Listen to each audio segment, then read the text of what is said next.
morning. Good morning. Professor, good morning. Karibu. Karibu sana. Did you say that? Karibu. Bonjour tout le monde. Et je suis camerounaise, mais je veux seulement en français. D'accord. So what I've just said in that broken French is that I'm a Cameroonian of English-speaking region. I want to try in French. But it is such an honor today to be here in this beautiful theater with such a distinguished water laureate and whom I grew up reading history.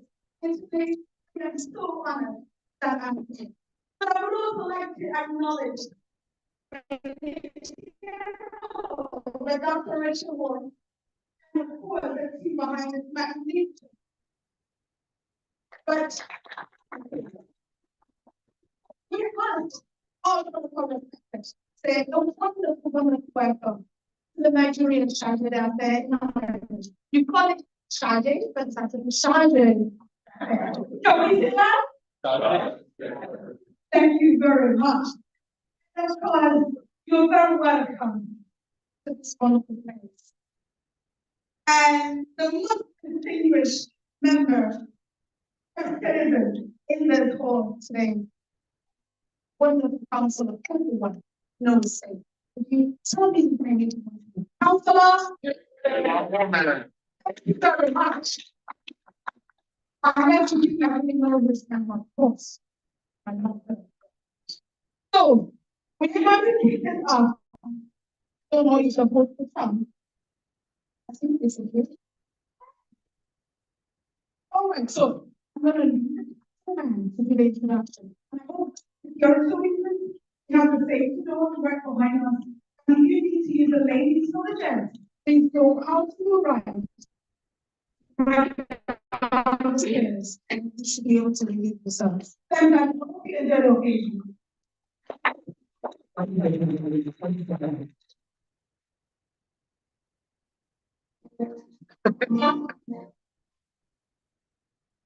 But I'm trying to spread get one day. Power. Everything to the Reverend Father, Lieutenant, Subi, appointment. Reverend the member of Orthodox Society of Christ, the Orthodox Catholic Church of North America, of the Western Ministerial Orthodox Church of Antioch. He already served as the People General of Diocese. Father Wole is a decorated veteran of the United States Air Force, served with distinction in Civil Engineering Squadron of the World's Rescue New York Air Force National Guard. The temporary military service earned numerous commendations, including Air Force Achievement Medal, Air Reserve Forces Veteran Service Medal, Service Medal, Global War on Terrorism Service Medal, Air Force Outstanding Unit Awards, Air Force Longevity Service Awards, and the Air Force Training Award. Classified human ratios, Father Zoe both almost degree, Master of Science, Project Management, Master of Science, Master of Divinity, and a Master of Art in Religious Studies. He's also an esteemed artificial intelligence and data governance top leader special. Father Wole also a veteran broadcast, an engaged public speaker, a renowned event concierge, and Wole has hosted big programs for the short series. Join once again, a round of applause for Father.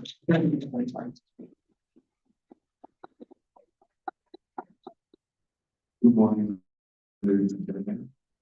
And would like to say thank you to Jonathan and Emmanuel Aguero, and also my friend.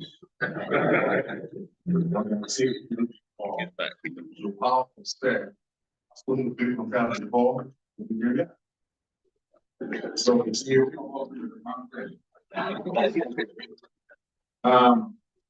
Where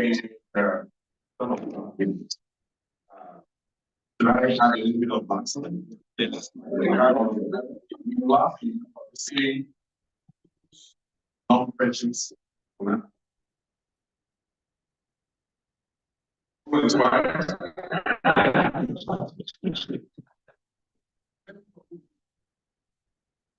It means that must not be one. So if you relate that with everything you read about one, what you see is actually because I don't have a great about getting there. Yeah. Very, very restless. You know, when I finish education, you know,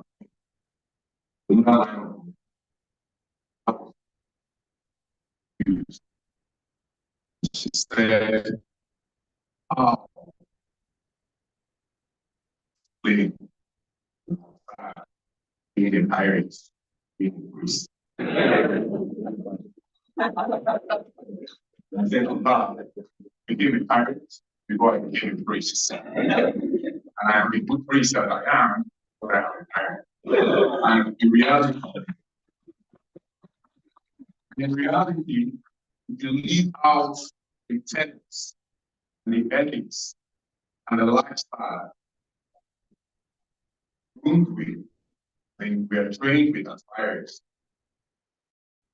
I'll dare to say that when you make heaven before the baptized happen. I don't tell the Pope. Anyway, thank you very much. It's not about me, not about my confusion. I apologize. As I was about to hop on the bus, that's all we can say. He needed to go for confessions. You know, as part of our spiritual life, my brother, spiritual life. So I have to stay back to get guys. Doing most of the things I heard that I think I might have to go to confession next time. And starting out, I apologies, I welcome you all. Right? This to me like partner outside to deal with humans, humanitarian causes, and the needs of human until actually happens to all. And each and every one of here, here will have one way or the other impacted by most of the humanitarian crisis, especially of migration. So we have great steps and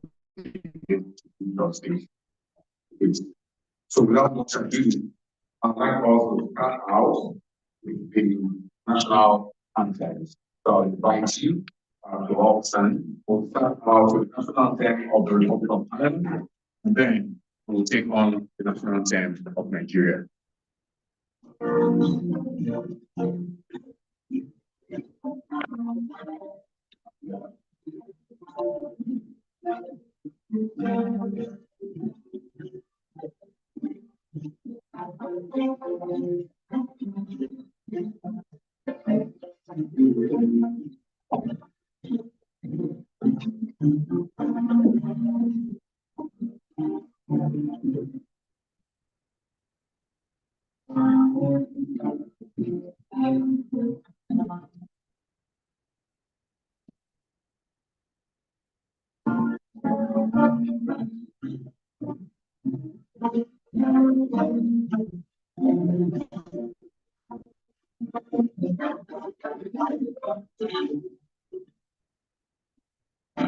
Join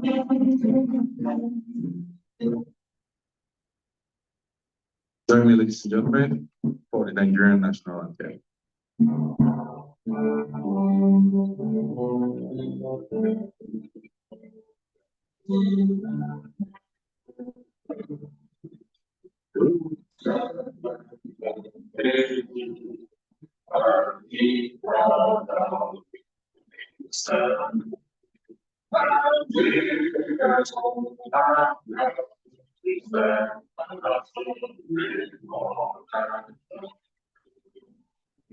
God,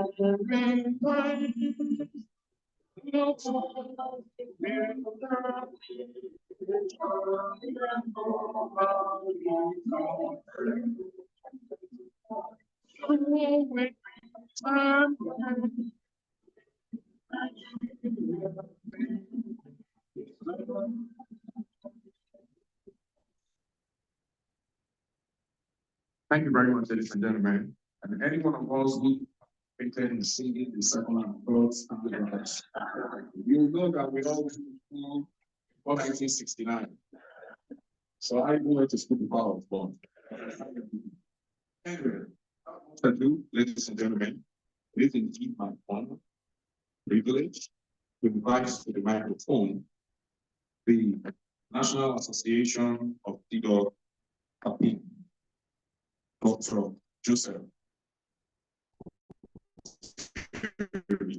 for his welcome address. Thank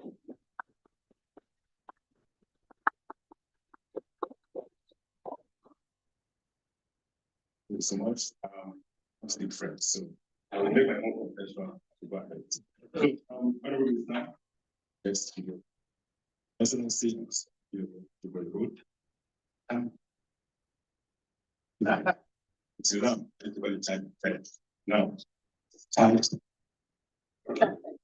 The head of mission, Ambassador of Nigeria, Republic, Excellency Ambassador of Ministerial, Ambassador of Ireland, Nigeria, I will close and let's get to Togo. Our most reverend Professor, distinguished speakers and discussants, Professor Richard Professor Gideon Emil, Ambassador Kedisi, his Antarctica, Dr. David Manke, Lord, and Dr. David Moderator, and who's Dr. Gideon, what about the facility, who and spiritual, temporal, development friends, and gentlemen, to be with the gentlemen, what I speak well, or the city, to God, yeah. So it is such a great pleasure, great honor to be there with this and I'm truly grateful. Relationship architecture is one of several ways that seek to realize inclusion of working towards a truly entire society. We have realized that we work towards a world where that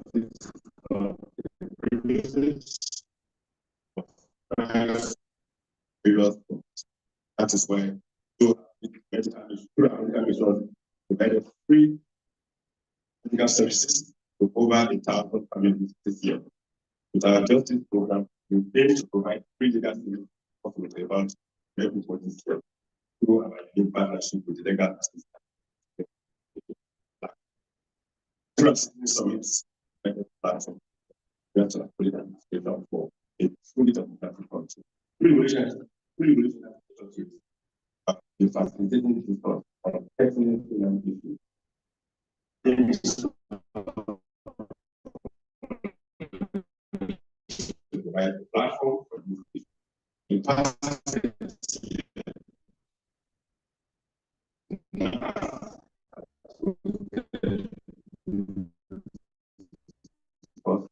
it has found 3 points. Europe and America. That itself is therefore not only fully an African organization, also an African.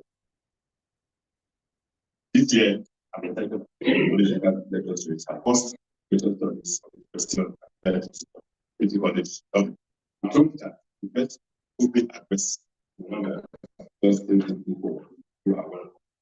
But if I get to that, where is this going on? I think it will remark on urgency of that. All over the world, there seems to be a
The two notaries mentioned 10 times. Beckets, Rebecca, playing and grass in the future.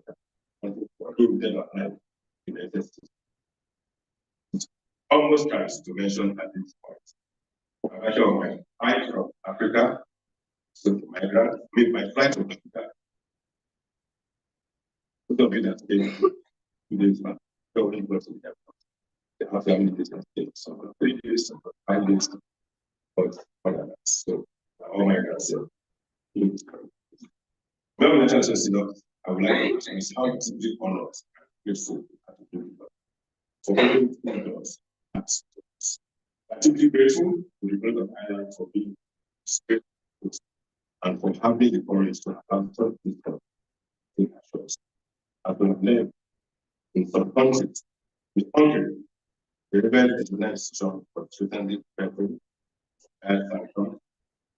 After that, of course, the exchange of the migration and tolerance. We also deeply honor and grateful in my who have led us their time.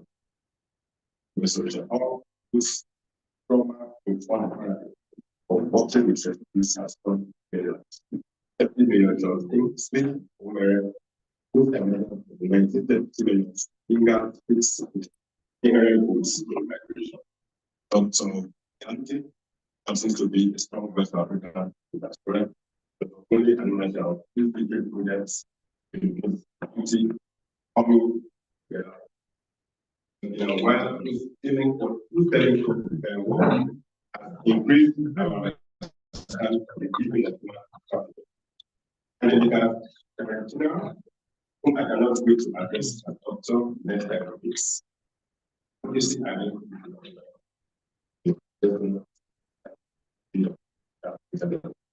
value and point and instead about saying this English and artist who now lives well. For him, I must finish the wines. It's a nice person. You might be the this is hope for a long period of months.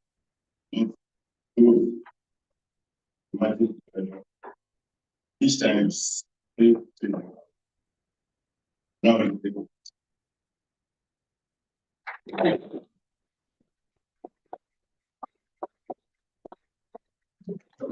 Thanks. you very much, Dr. Joseph. Of National Association.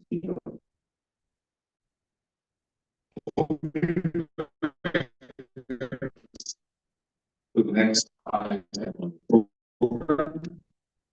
on our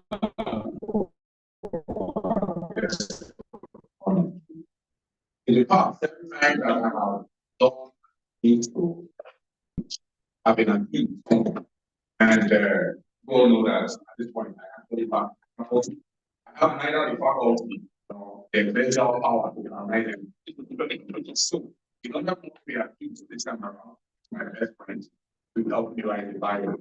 So I asked Charles GPT to write me a brief intro. Yeah, what my friends Charles.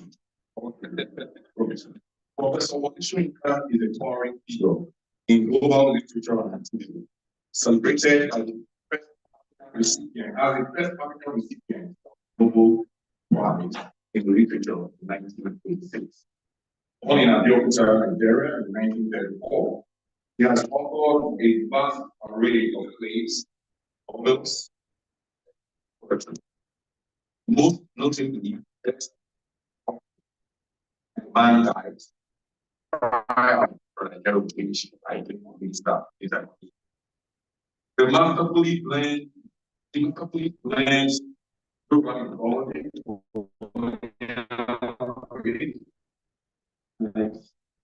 existential inquiry to the rising. Beyond these literary achievements, Professor Soyinka has been a steadfast rights advocate, enduring influence on political repression across the continent. It's important to note that it just business speaking against the genocide of the Africans in the Roman. His lifelong commitments to freedom of expression and social justice makes him not only a distinguished scholar, but also an enduring moral compass for those seeking to reach us. We are therefore honored to be in the presence of this sage and to welcome him to the stage to give us his remarks as a guest of honor. Ladies and gentlemen, I need you to please rise with a long of the stage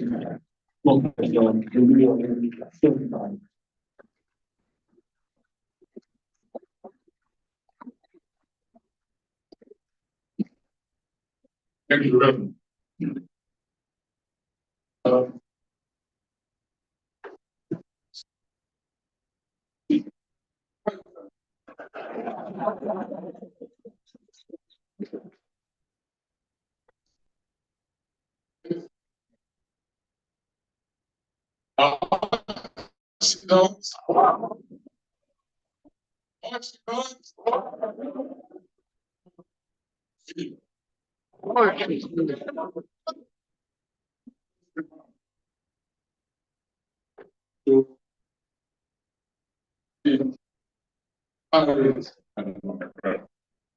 Just have to excuse them from time to time. It's outside this national anthem screen.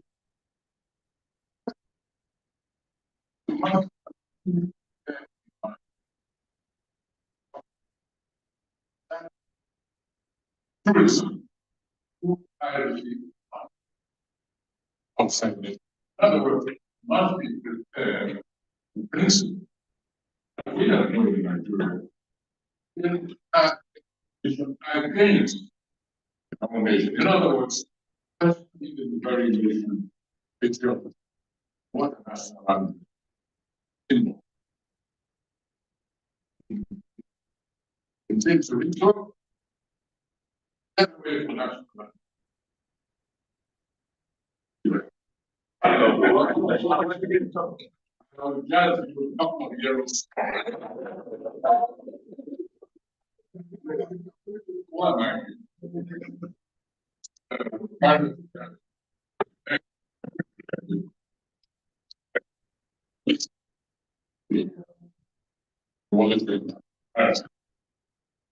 Let us read.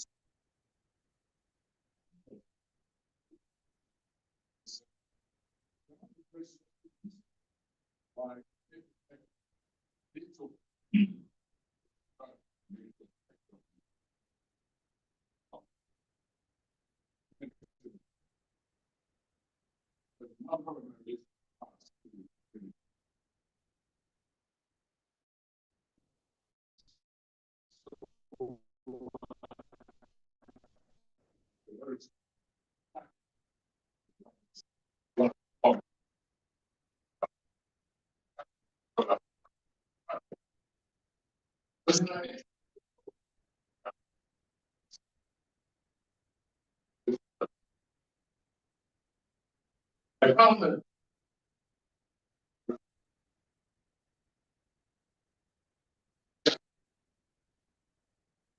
it's up here.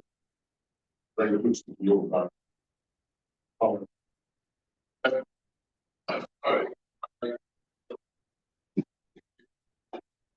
On the next, you can be this. Okay. Listen. I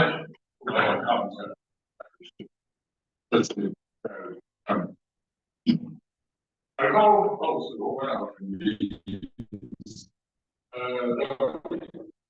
have extracurricular activities like music and performance. There was one Irish song so it informs my outlook. If you receive theological on folk song. I had it for the first time, I think by Ken Simmons, who played good folk or voice. Thank you. Over here. We pray to just all up. We thank you. And I was able to walk university. Little family in that. As my pastor, what's great?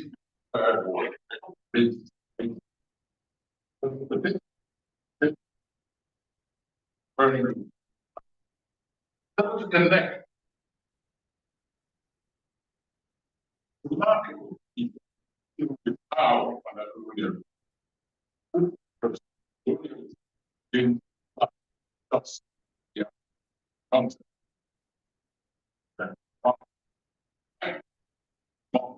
You. I saw on history that hope is free and experience of ministry. That my team, for instance, the committee prior during the women's rising our hometown. That was really all the leaders of the event. It's wondered why it took the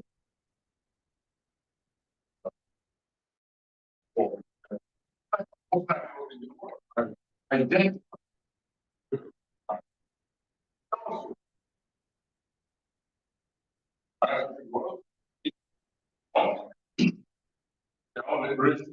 one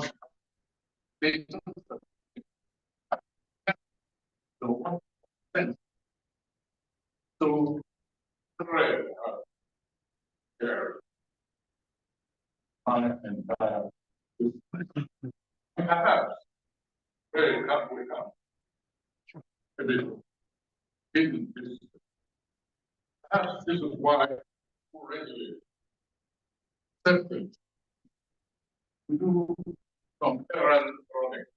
Good noise. for the IRA, then would like to have only shared with Irish citizens of critical people. One was Mary Robbins, probably them. One of the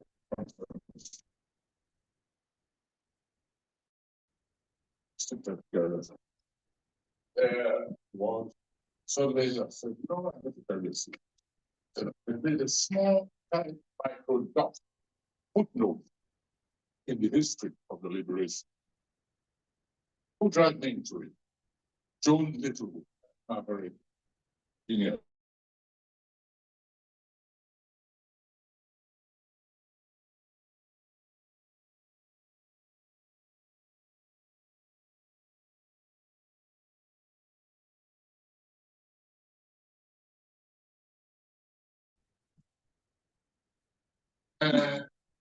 Recall during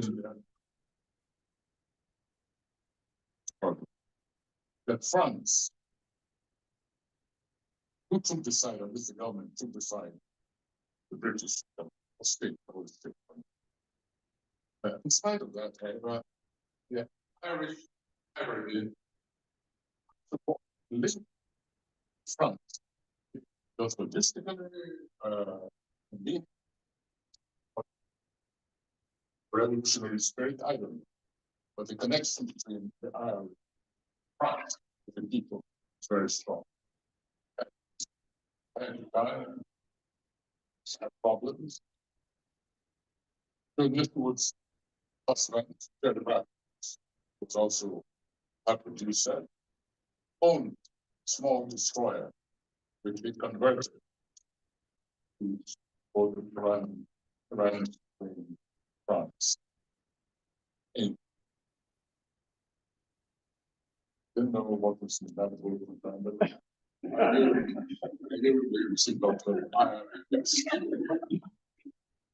and it's in France, pronounced fiscal policy, which made it very difficult for Ireland to receive funds. Don't difficult.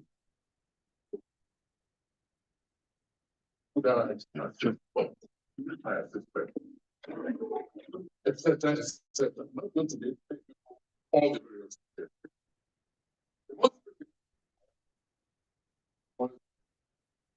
Conciliation process between the official and the provisional. There is a boundary in Paris. Today, I tried to find it. I couldn't find it. Around crossing of Boulevard and Ministerial, the Saint Germain, done by the Chapel Pen family. For you young historians who looking for juicy footnotes, they want to understand. I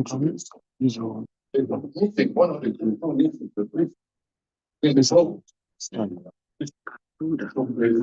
that brother to connect when I Chapel Pen family. Right, I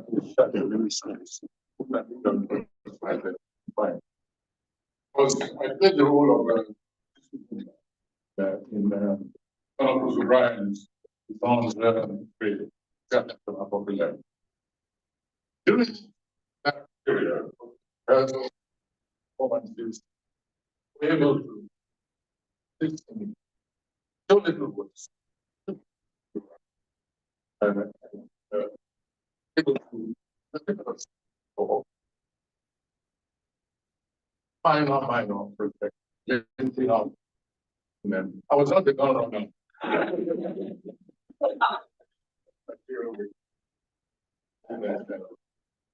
Don't I find a location and go put me in capital. Very nice to come back. Capital way one another. And there to be reunited parts. So there is a place for that. So How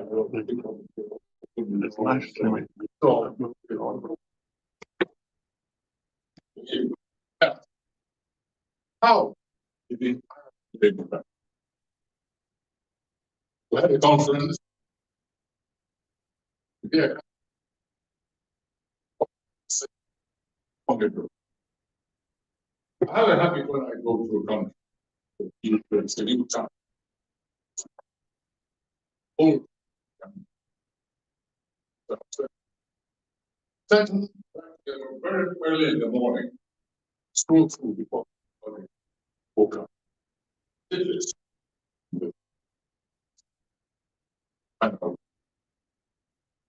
I noticed that I walked along the deserted street. Window, curtains were being raised. Still very, very around the back. I thought something was wrong. Something was not wrong. Well, I was the only person. I was the only black. Only black. Which I just knew at that time. I didn't see when that. Were members of a British force. This is the name in West India. So they was very comfortable. And then I was telling that who has preached. And they were looking for me. Up in the morning, others were at breakfast at this conference. It was a literary conference. But there are not the type of barriers, barricades, bombs were going on all over the place. So everybody went here where they were supposed to be. So they were looking for me all of these guys actually bundled me. I did that. They tell you into the wind. Two black faces walking. That's what I was remember. Send the signal. Which I want to do. I was about to be kidnapped. Prisoner of war. In the war, which I had no business.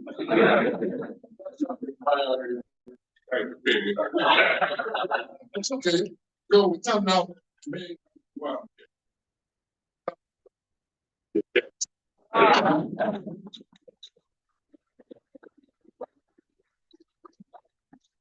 Let us wait. No. City. But freedom of the thought. So on behalf of the Association of Students, freedom of the thought for everybody.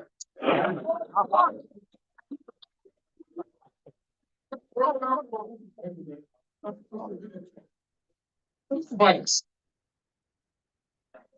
Thank you.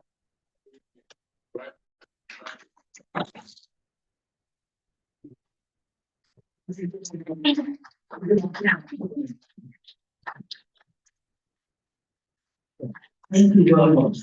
One of the greatest undoings that you can do to a speaker at an event is to have Professor Wole speak before the speaker. Because then you begin to worry about your tenses. You begin to worry about whether you're using the right pronunciations. You begin to worry whether you're using the correct pronouns. You begin to worry whether you are applying the correct stresses in your English grammar. Because the sage actually speaks English better than the native English speaker, and you'll agree with me. So, if you're the speaker after Wole Soyinka, I'm a solution provider. So, I have solved your problems. My book bag here is full of the solution. I have written a book titled How to Speak When Wole Soyinka is Around. So, if you need help, you can contact me. I'll give you a copy. But without much ado, we actually have the next remark, which is supposed to be by the Minister at Home, Prof. Being a military personnel, trained military personnel in combat engineer, we do intelligence. And I received some intelligence this morning. And the minister is not here because of that intelligence. And you know, if you understand the process of intelligence, I cannot tell you what is in the intelligence. So we give it to ourselves because of our secret clearance. But he has solved the problem once again, and we have a video from him, and we will be listening to the speech via the video. I call you all to please attend the video. Thank you very much. Good morning. Everyone at the Wole, Soyinka, members of the National Association of Seagulls, and British College Centre for Migration, for giving me the opportunity to speak to you at this all important event. I wish obviously to take the opportunity to apologise that I'm unable to attend in person, but it is an honour to speak with you about one of the defining issues of our time, migration, and the responsibilities we bear as a government and as a society in addressing it with compassion, with integrity, and courage. Migration is not just a statistic or a policy brief. There are real people behind it. It's the parent trying to build a better life for their child. It's the young person fleeing war, the student, the nurse, people who take risks, not because they want to leave, but because they have to. And when they arrive, what they seek is simple. It's safety, dignity, and a fair chance. Migrant workers make an enormous contribution to Irish economy and society. It's a central priority for me, as the Minister of State with responsibility for migration, that our international migration laws are firm, fair, and efficient. An important part of this is having clear legal pathways for workers and their families. Across the world, governments are faced with the challenges migration presents. Conflict, climate change, political instability, and economic inequality are all displacing millions. And people are seeking safety, opportunity, and hope.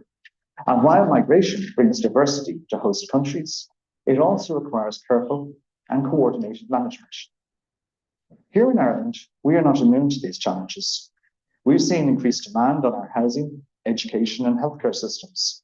We had to scale up infrastructure rapidly, ensure fairness in our processes, and maintain public confidence, all while staying true to our values of openness, human rights, and international solidarity.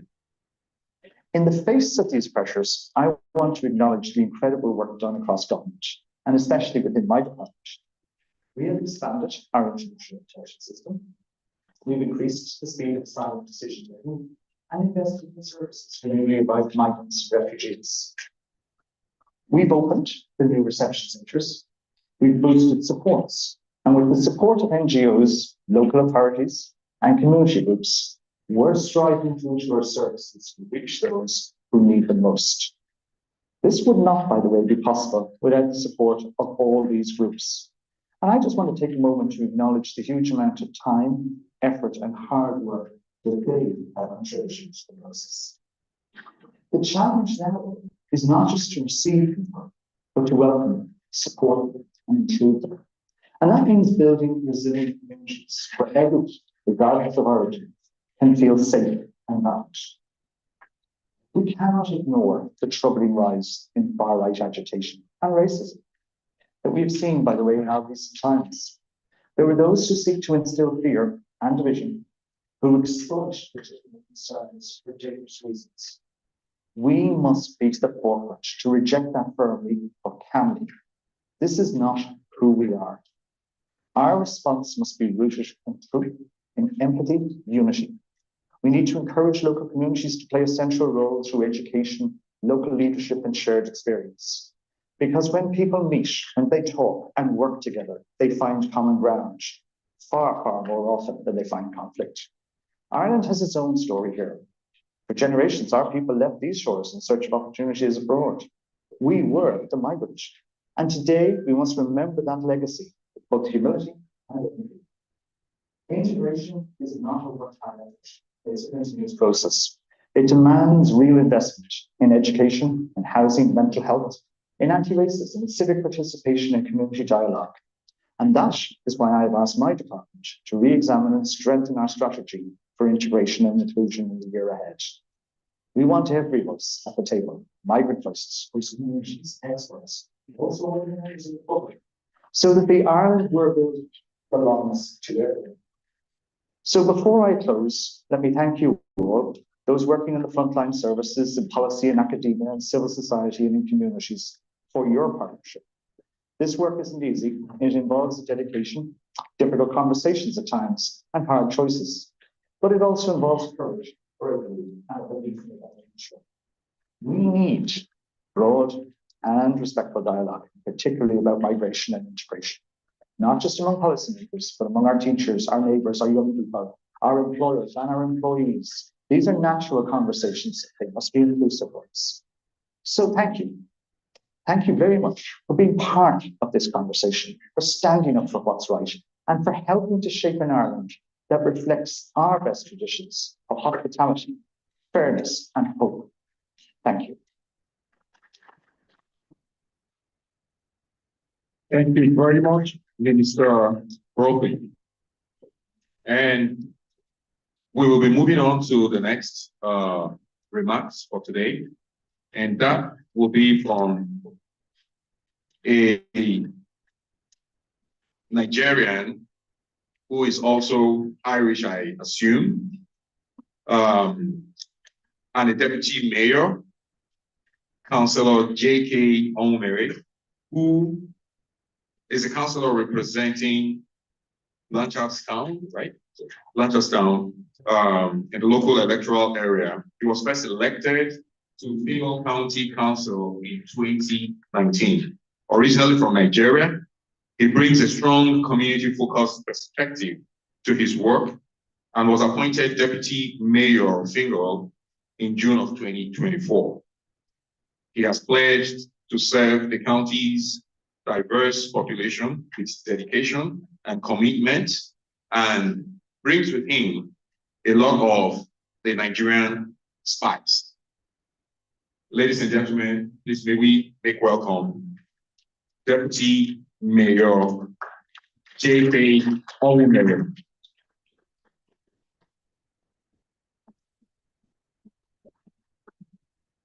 Thank you very much, dear Reverend Father.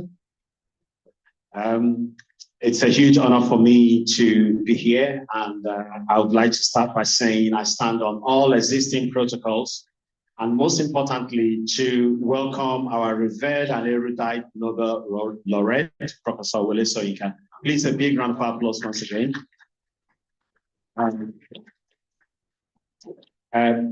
Obviously, being one of the elected representatives here in Dublin, it's a huge honor to have you in Dublin, which happens to be our home. I'm conscious of the fact that many of us are probably from other counties as well. So I want to use this opportunity to welcome and acknowledge all your presence and all the dignitaries and guests here.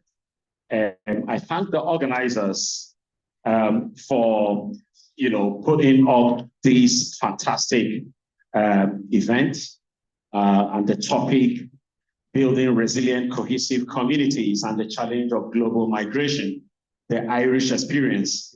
I think it's pretty topical, as has been alluded to, given the recent protests that we have experienced, which is, a departure from what many of us would have experienced in the past, living here in Ireland.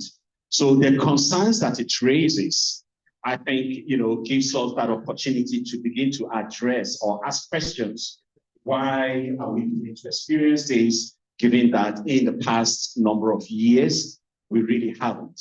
And for me, I think the topic itself is germane. It's very important because it gives us that sense of we are also called to do something. It is not just to migrate, to be in somebody else's life, but we are also called to work hard and show that we have a presence here. And for me, that's where I want to approach my remark. I arrived here in 2001, and I have 4 lovely children. They were all born here. Now, obviously, we all know that there are circumstances that leads to migration. Sometimes it's not within your control whether or not you respond to it, and there was conflict and war. Our revered Nobel laureate must have experienced during the Civil War. Many people had to migrate, and many people were also killed. So if you are faced with such a circumstance, you either choose to stay back and fight, or maybe the option would be, I have to leave. So here in Ireland, I must confess that the African community and the migrant community have been contributing immensely to the development of the state. And that goes on. For one, as soon as I arrived here, I knew there was a need. It's very important to find out the lay of the land. What really makes a place tick? What are you called to do? And I realized that as a community, Ireland believe very strongly in volunteering. And many people who arrive here understood that.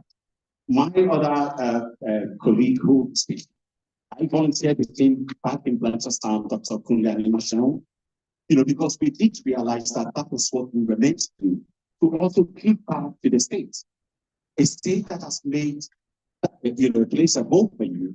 It's very important that you also show that dedication and commitment to making it a home, because the people observe, they know why you are there, and they are providing a platform for you to try to call it home. So the least you can do is to volunteer. Now, having done all that, it's also important for me to understand your community.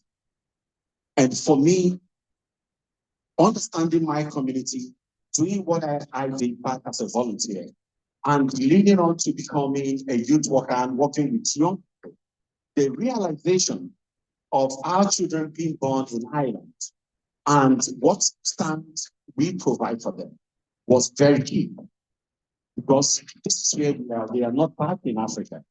So providing that platform and a thriving environment for them to do well is also very important. So as a youth worker, there was only one other direction for me to go into public service as an elected representative, so that we can provide that voice and provide a platform for our children and the communities that live in. So sometimes I'm thinking about the reaction to migrants, especially, I don't know about every other person, but for me, my understanding of what we were meant to do when we get arrived with, and having dotted the I's and crossed the T's, meant that we were contributing. I know we have a lot of professionals from migrant background here tonight, in the medical services, in all manner of professional services, contributing immensely to helping to develop the space. So I want us to stay strong and, keep that understanding of what we are doing, even in academia, institutions like, I know we have a lot of migrants who are also contributing, their best to make sure that we represent effectively. So, I know we also have other opportunities to speak.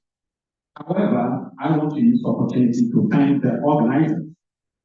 You are doing great in organizing things, because it will also show the contribution that migrants are making to making our communities more efficient and building that cohesive and resilient community and society that will make, a hope for everyone, not just for the migrant community. So thank you very much for having me. I appreciate it.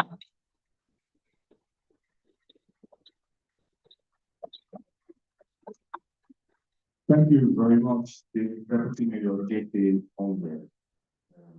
So I do think that you have spoken very well. Because I'm here, I've read my book.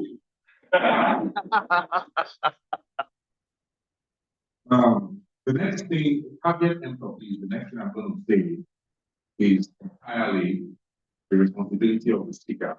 It does not reflect the position of the national CEO. With the caveat central. You're here. Don't worry, we don't have eyes here. The question and problems we have in the university. Even if we did, don't know, right? It's too busy fighting with his best friend. So you have seen. Now, back to position. We are going to take the keynote lecture. And the title and theme of today's lecture is Nurturing Resilience, Trauma-Informed Practice and Expressive Art for young people in Ireland protection system. And this keynote lecture will be delivered by none other than the distinguished Professor Dr. Rachel Wole. Professor Rachel Wole is an award-winning full-time academic in the School of Languages, Literature, and Culture in Trinity College. She is currently an assistant professor and director of the Center for Migration Studies and a faculty member in Children's Therapy Center, Wollongong, Ireland, since 2016. Ladies and gentlemen, please join me in making welcome to our distinguished speaker for today.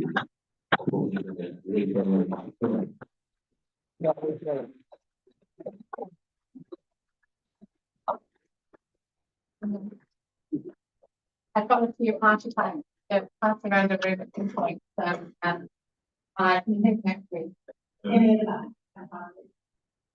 So I hope you're better.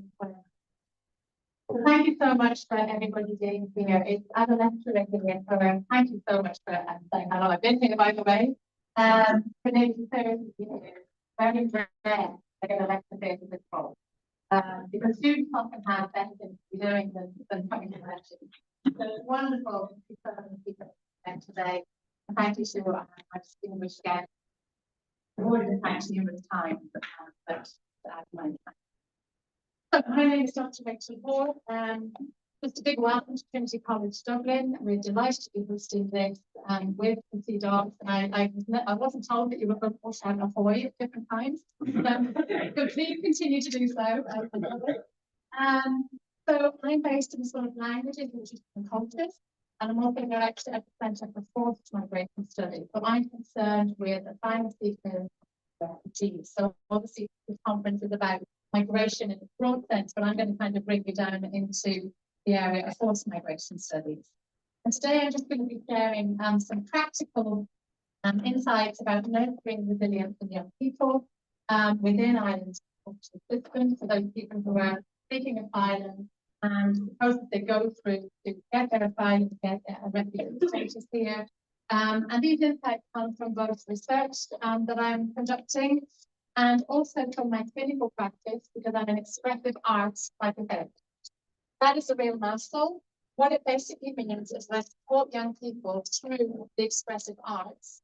When they first, normally after they've been here a couple of months, and I work within a trauma-informed practice framework. Expressive arts are visual arts, they might be dance, movement, drama. I use that term in the broadest sense possible. I've worked with young people through the metaphor of football, for example, because when young people arrive here and they come to see me, to help them, to give them strategies to cope with whatever they've been through, I have to find a way to connect. And sometimes it's through football, universal language, right? So I do, I work out which teams I support. I do my homework the night before so that we can connect around who scored, what did Messi, not Messi's bit past it now, but what did, how did Man United today, how did Real Madrid do that week? And then we worked with that whole metaphor. So expressive art is really broadly conceived I'm going to talk about these portraits at the front here. Please do come and have a look at them afterwards. I've actually got the artist who facilitated this project in the room, Laura, so a very big welcome to you. And I'll talk about those as we go through. Okay, so just to, very, very important that I say this from the start, but I just want to acknowledge my personality. I'm obviously a white psychotherapist who's been privileged to work across many different cultures and communities. And I'm obviously addressing an audience today that represents incredible cultural diversity and lived experiences that differ greatly from my own. So I just want to say that I recognize both the privileges and limitations this brings to my perspective. And I approach this work from a place of what we might call cultural humility, but also cultural curiosity as well. Understanding that continuously learning. And I will be until I finish doing this work, which is probably never. So most importantly, what I believe in deeply in the inherent wisdom and strength and resilience present in all communities, particularly those who experienced forced migration. And I know we've been talking about migration in a much more general sense. So just to kind of set out where I'm coming from, for those of you who aren't familiar with the terminology. So what we've seen in Ireland in the past number of years is a dramatic increase in applications for international protection, rising from just over 3,500 in 2018 to 18,561 in 2024. Those were the latest figures that I could get. So you can see the huge increase, which the Minister also alluded to there in the video. So I suppose what I'm talking about here is forced displacement. So where people are compelled to leave their homes, due to persecution based on race, religion, nationality, political opinion, social group, armed conflict and violence, human rights violations, natural disasters and climate change. And that's obviously something which we're seeing a lot more of. And we're also seeing combinations of these factors as well. So in Ireland's protection system then, we have refugees who've been granted protection status, and we very well have some of those people in the room. Asylum seekers whose applications are being processed. So just so that the terminology is pinned out.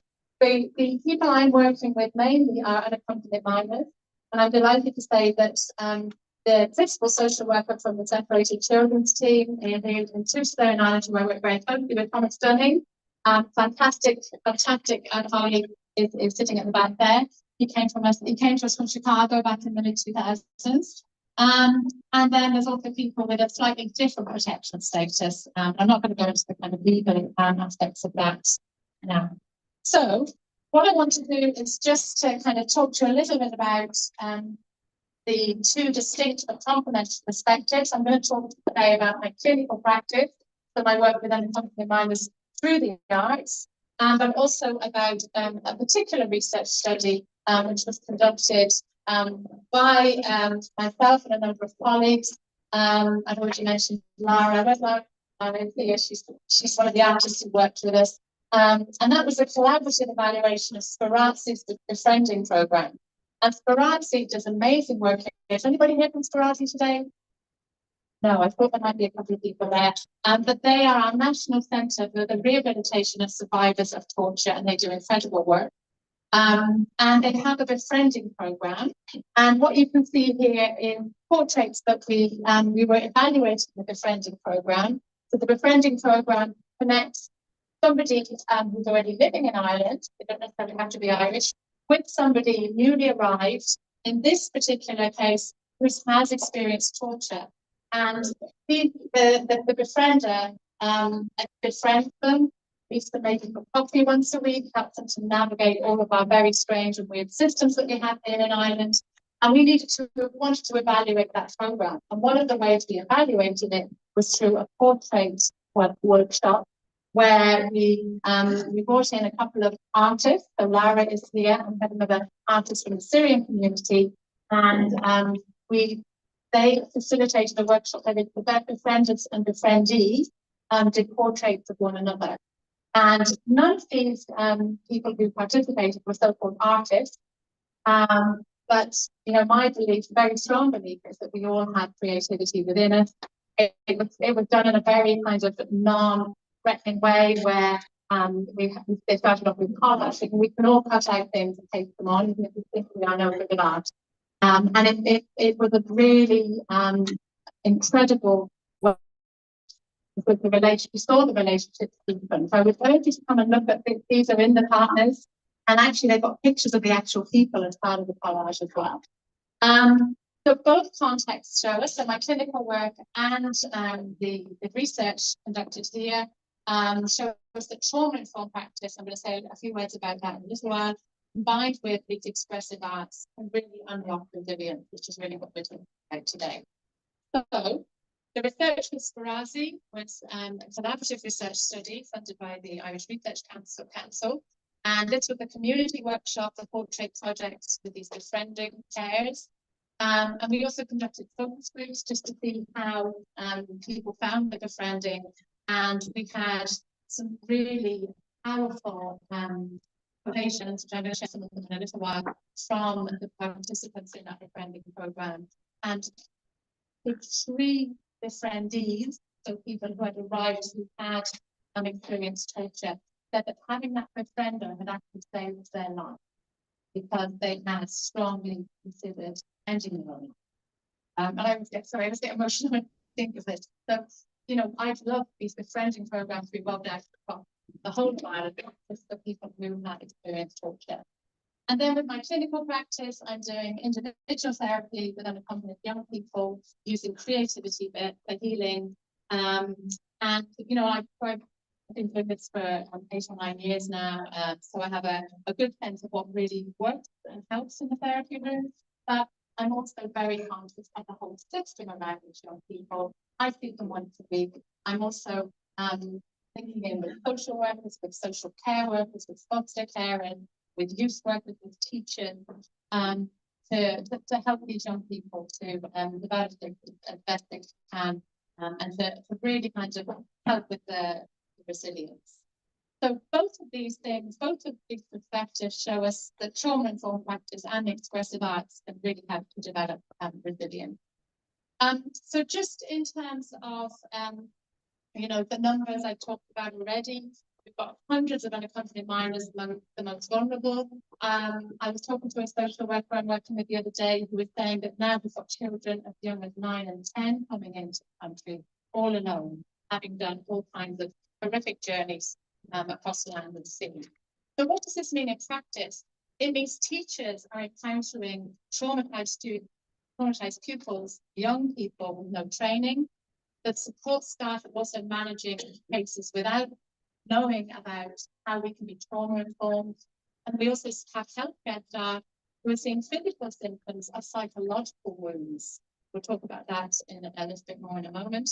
And also communities wanting to help, but not knowing how. And I'm delighted that you mentioned volunteering, because that is so important to build self-esteem as well as building the CV. And it's something that Verona Music is here somewhere and is organising the English conversation classes for refugees here. We really do encourage people to volunteer before they're able to actually work in this country, which is 6 months. So I suppose, why does this matter now? Because these numbers have hugely increased in recent years. And I suppose what I really want to advocate is that we see the strengths first in our young people and in all of our people, all the people who are coming into the country. So what we often see, or what teachers might see, are difficult behaviours, language barriers, trauma symptoms, problems to be solved, or deficits to be filled. But what's actually there, what I actually see every week when I meet with the young people I'm working with, we also see it in our refugee language classes, survival skills. These young people have navigated impossible journeys to our shores. I was talking to a young person recently who had been in so many different countries. He was left home at 14 and he finally arrived in Ireland and had experienced all kinds of horror along the route as well as in his home country. So those are the young people I'm working with. So they've got survival skills, they've got multiple languages, many of them have been in camps in other areas of the world before they arrive in Ireland, which incidentally they see as the most welcoming place usually that they've been. They may have picked up some French on the way, or some Italian or some Greek, as well as their own languages. They've also got wisdom from different ways of living, adaptability, resilience in the face of constant change. What they have done is missed out on their childhood. So I've had young people in the room, in my therapy room, you know, they could be 6'5" tall, young, and they sit there and they see I'm a big teddy in my room, and they just had to give themselves permission to actually hold that for the whole session. There's no way they can do that anywhere else, your place, to do that. So what we have instead on their child is their childhood. But we have all of these positive strengths, which we really do want to capitalize on for in our own community in Ireland. And what we saw, search evidence, the Poetic project participants, you know, at the beginning, I know Laura and certainly you with me here, you know, oh gosh, I'm not, no. I think many of us, when we do art, we're labeled, we're very labeled, you're not good at art, or you're really good at drawing, and then we're scared to do it again. And we saw that at the beginning of this workshop, and by the end, you know, the amazing art that was produced here, and we saw that participants became confident artists and hopeful teachers between each other within hours. So that's actually an amazing thing to be part of. And then the therapy example I'm going to give, I'm going to hand these around, but these are composites of marks made by the young people I work with. And what is on the outside is how they feel people perceive them in their communities. And what is on the inside is how they're actually feeling. And the stark contrast between these two things allows a conversation to develop about those two aspects of that person and how you can change perception. Because it could be that young person is perceiving that people are thinking that they are like this, but then actually that's not the case. So it allows conversation. I'm going to pass those around because they're just, you know, so kind of evocative. Okay. So I suppose just in terms of understanding trauma, this is really important for everybody in this group. I don't know who I'm going to be here. Many of us may have experienced traumatic events. It's a normal response to abnormal experiences. So it's not something that is within you that's wrong with you. It's something that happened to you that has made you feel like you feel. It's not a weakness. It's how our minds and bodies try to protect us. And it's stored as sensations, not just as memories. So we all know how evocative things like music are, things like smells. If you hear a certain song, it might take back to the 1980s when I was in my prime, and it takes you right back. Okay, so if certain music was playing while something terrible was happening to you, and you hear that music again, that's a trigger. So all of these trauma responses are stored in the body, and I know we have lots of mental health professionals here who I hope are nodding away here. What does it look like in displaced people? Certainly in schools, this is when I work with teachers, it makes people find it very difficult to concentrate. The mind is constantly scanning for danger. And so, you know, the slightest little noise, and somebody feels that they're back in that position of danger, it makes them act out. So that's what teachers perceive it, the fight or flight response. So they think they're still in that situation, and then they might lash out because that's how the body is responding. They may also withdraw and be frozen in their responses. I've known young people who have been so suppressed their memories so much, and they can't feel anything. Now have actually even gone as far as them not being able to feel hungry. So they don't know when they're hungry because to protect themselves, this is what the body does. There's a freeze response where you just don't feel anything. You can't feel happy, you can't feel sad because so many bad things have happened. And then physical complaints because the body holds the threat. So if all of our teachers and everyone dealing with and working and supporting with these young people knew all those things, they might not jump to conclusions and say, oh, that young person is this, that, and the other. But actually, no, this is a result of trauma. So I just wanted to share this with you, and I know those of you who I know have seen this a number of times.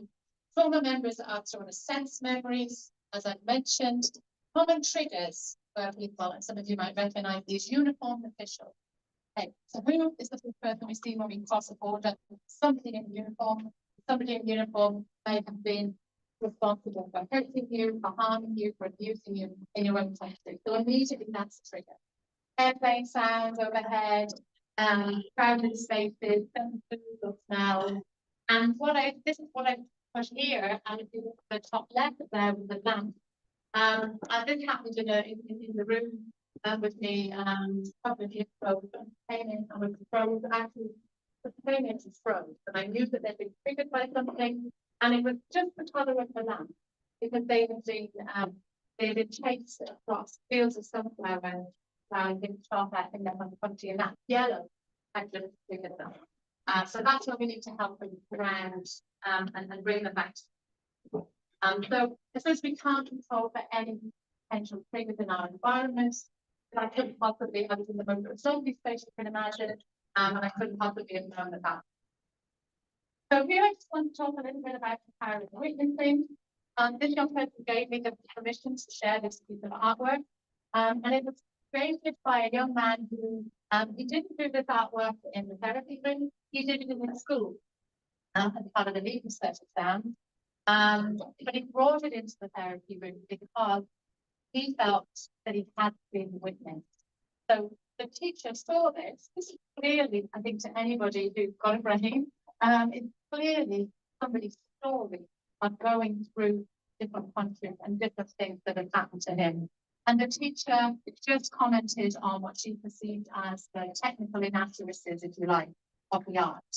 So that young person brought this into the therapy room, and I helped him to process all of those things that had happened to him throughout his journey. So we started off in Eritrea, and you can see there, then to Ethiopia, and we've got a necklace there that his grandmother gave him, and then to Sudan, where you can see in the desert, and then the darkest, lowest point of all into Libya, and you can see him sitting there with his hands in his, with his head in his hands. Love that picture of one of his friends who was tortured there.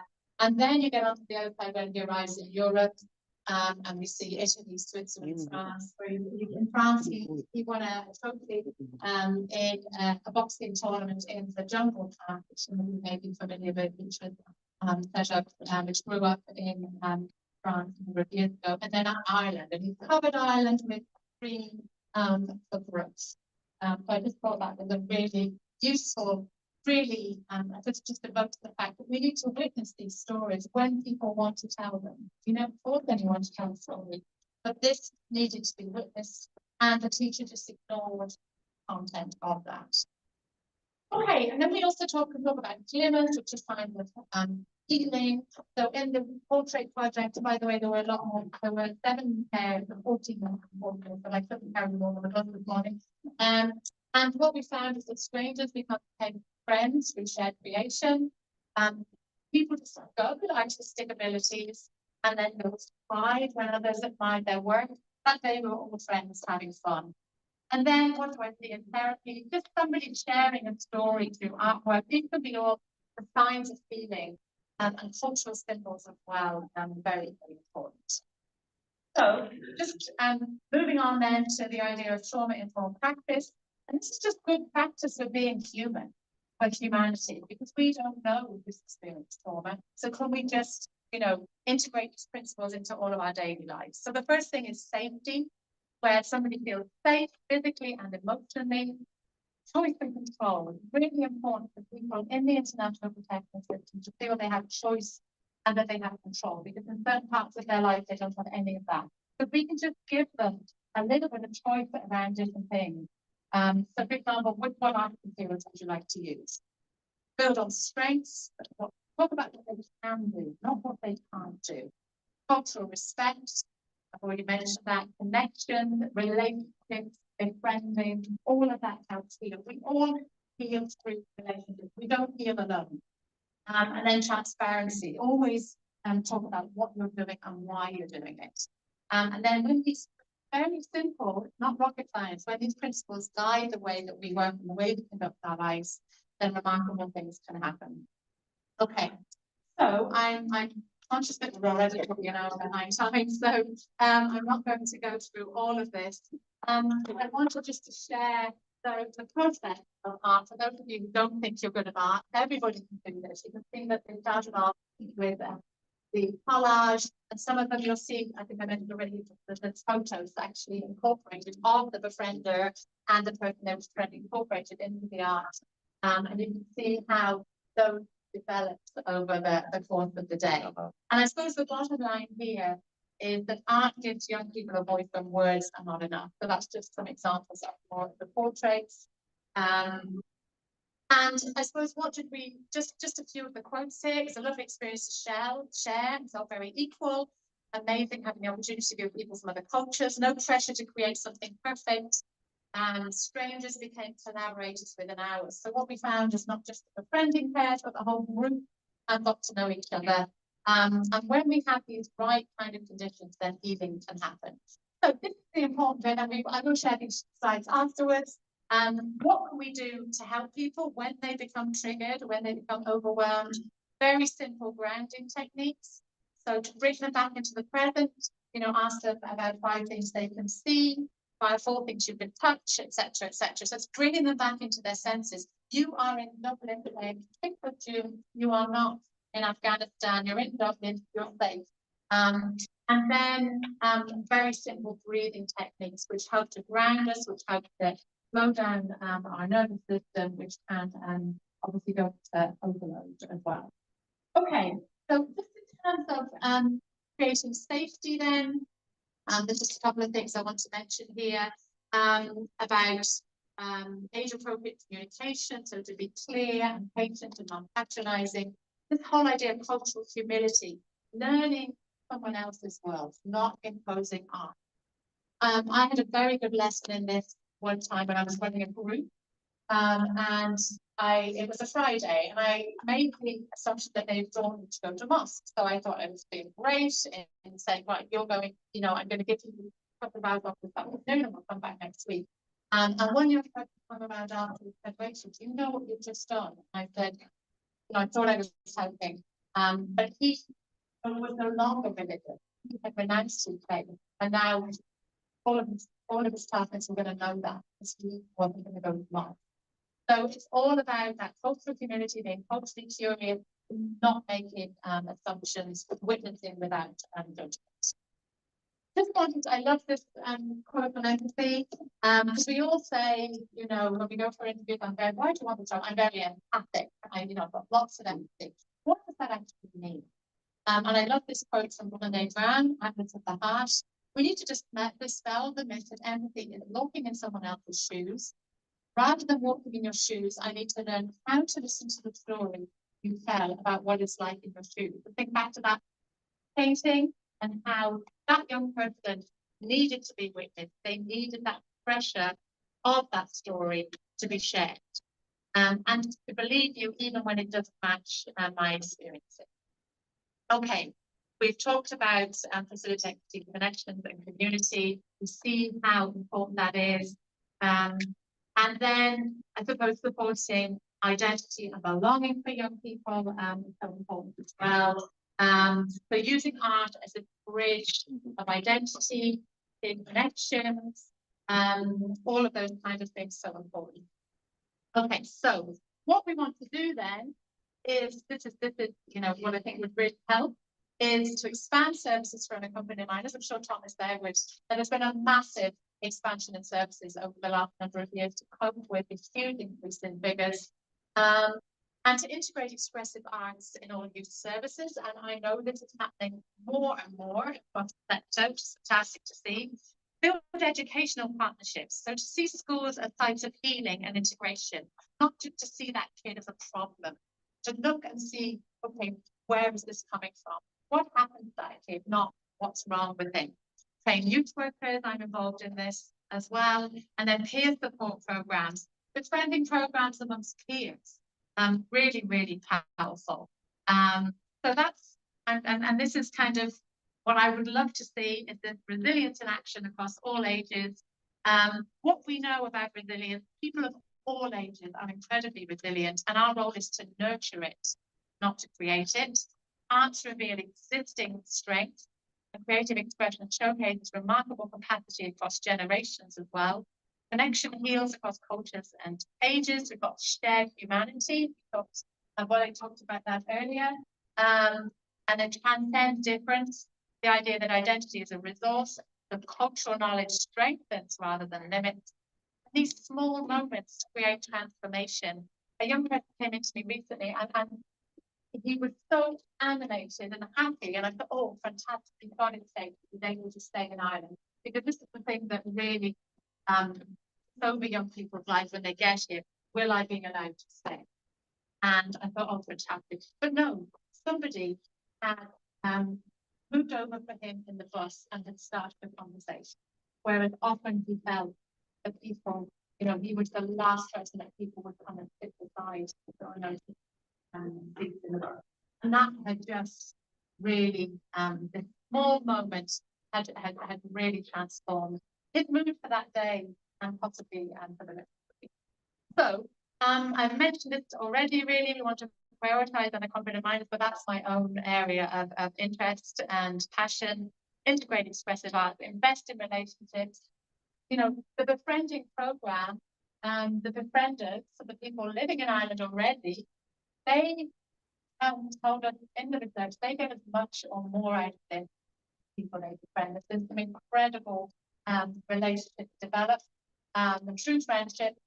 And so even in lockdown, there were people cooking online together, and gardening, and all kinds of things going on.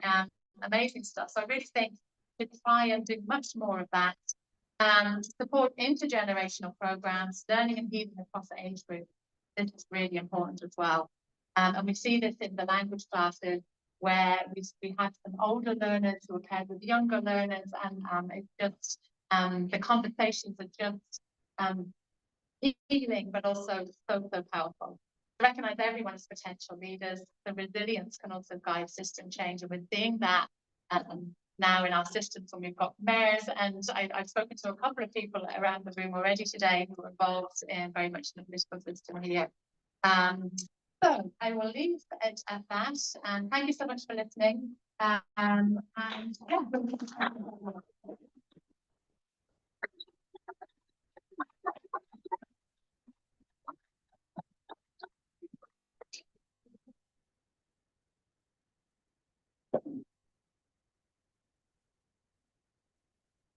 Ladies and gentlemen, please, can we give another round of applause?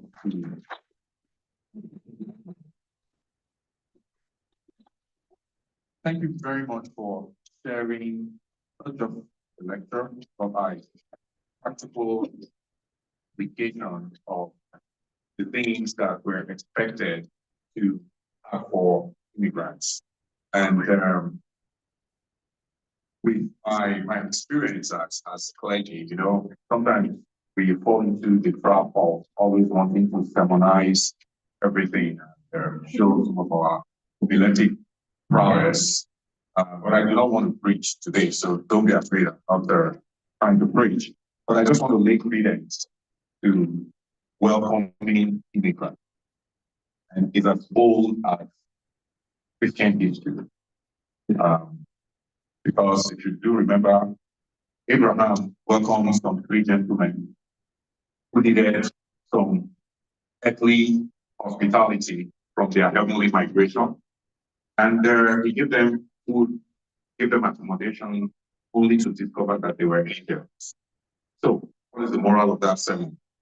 The moral of the sermon is welcome migrants, because you never know that you won't be angels. And that's exactly what she has speaker today has, you know, summarized in this practical experience. You don't only touch people's spirits, whatever you do. I like the one where you gave example of where you were trying to encourage them to go to their Friday prayer service. And unknown to you, they had given up on religion. You know, I know that sometimes it might sound very controversial that a priest is saying that he likes the fact that people are giving up religion. You know, but the point I'm just trying to make is that people come from different of life, different experiences, and as a chaplain, who's the chaplain is very, very encouraged to be very pluralistic in our approach to things. And that's a very beautiful example that we welcome these strangers We are not just emphasizing like in the tools, we're emphasizing to learn from them and learn how to help it. So ladies and gentlemen, please let us give up another round of applause for thank you very much.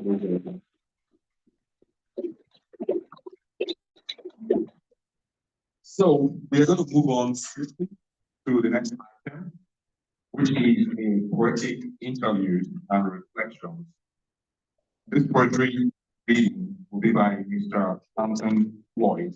But before I introduce him, please, I'd like to encourage all of us to please either put our phones on airplane mode or put it in silence mode so that we will not have our phones going off or beeping during any of this presentation. If you're indulgent to please do that to introduce the next speaker who will give us a poetic interview. Anton Floyd was born in Cairo, Egypt, a Levantine mix of Irish, Maltese, English, and French Lebanese. Thought my life was complicated. Raised in Cyprus, he lived through the Cypriot struggle for independence, and the island remains close to his heart. With the outbreak of intercommunal hostility in 1963, his family was evicted at gunpoint from his Nicosia home by Turkish Cypriot militiamen, making them refugees in a divided capital. Anton is an award-winning writer.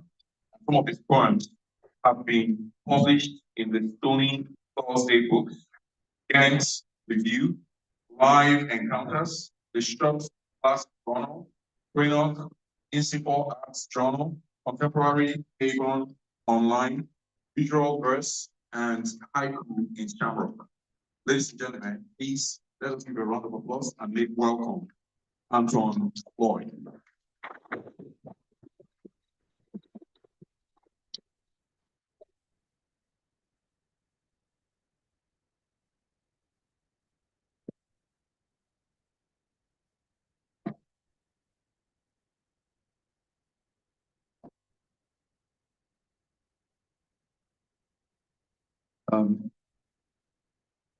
My name is Anton Floyd. I'm a poet now. I've been many things in my life.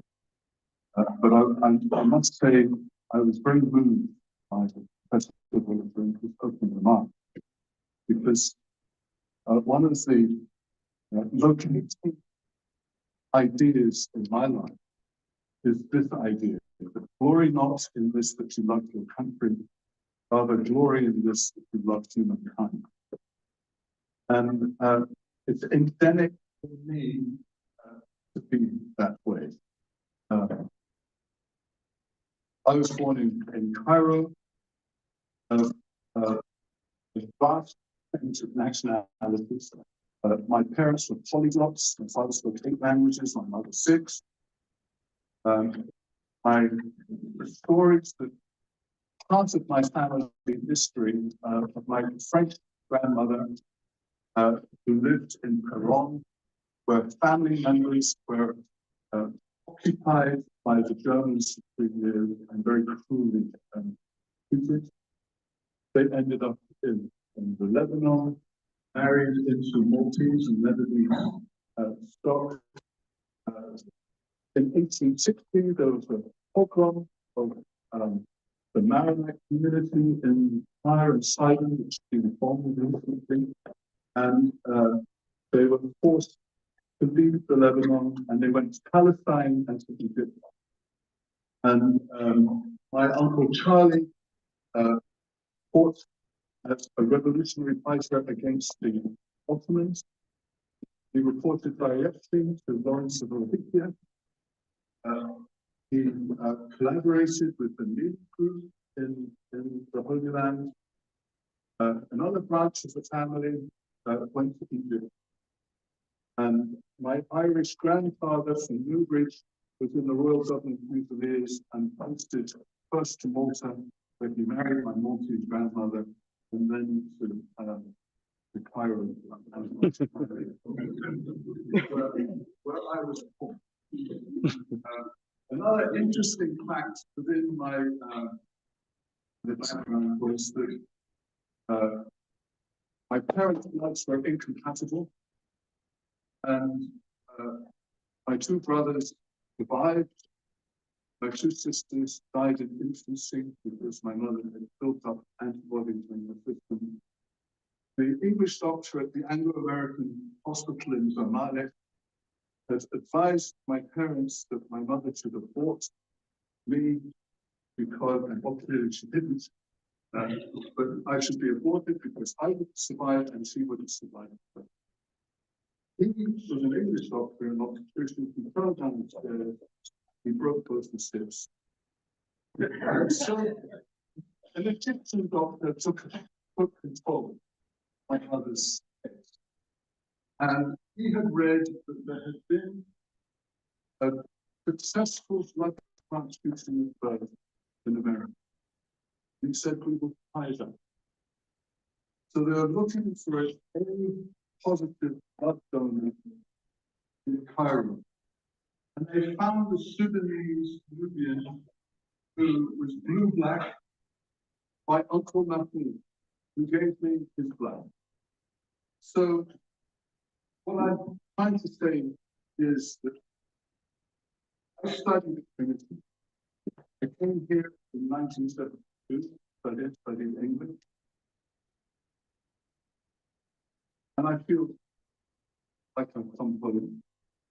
And I feel very privileged to be here to read some of my poems. But looking at the sea of faces here, as a navigator of this, I feel like I can say,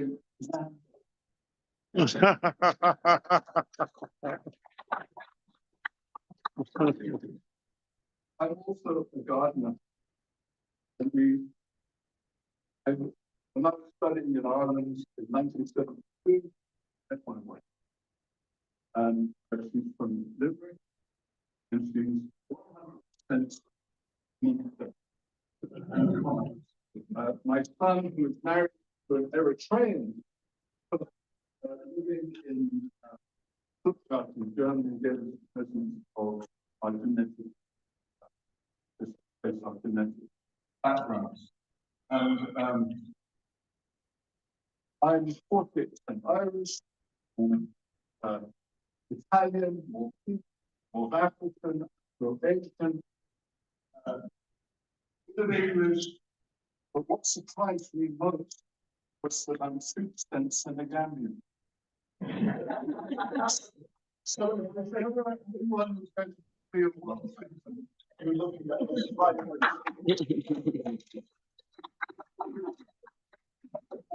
Circumstances conspire in many ways.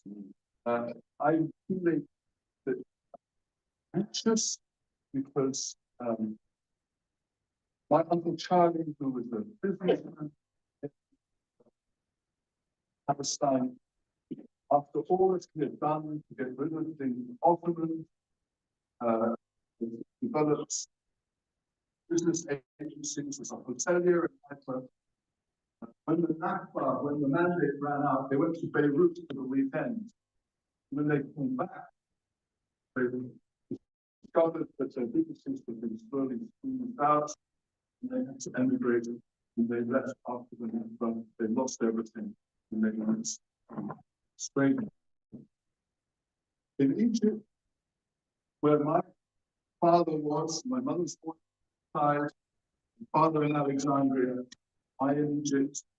When Nasser came to power, all the foreign businesses suddenly squeezed, the family was forced out. They were, in fact, the most successful textiles in Port Said in the Suez, and they lost that. And so my father decided that they would move not very far away, but to Cyprus. We arrived in Cyprus.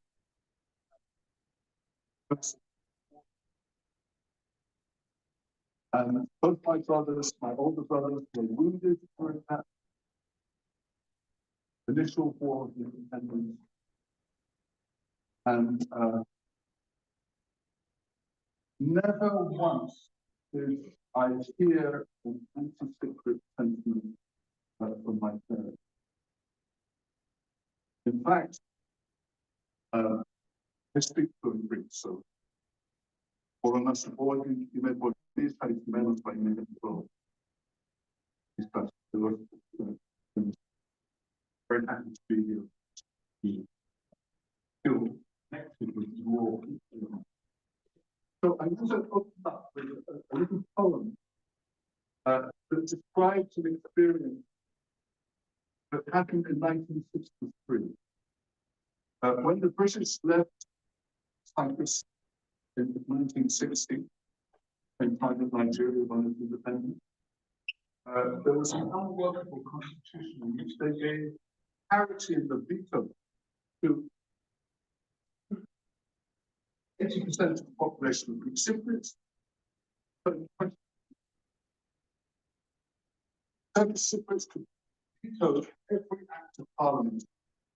We were living in a cosmopolitan area still called Constantia. The night Christmas 1960. Do I need this?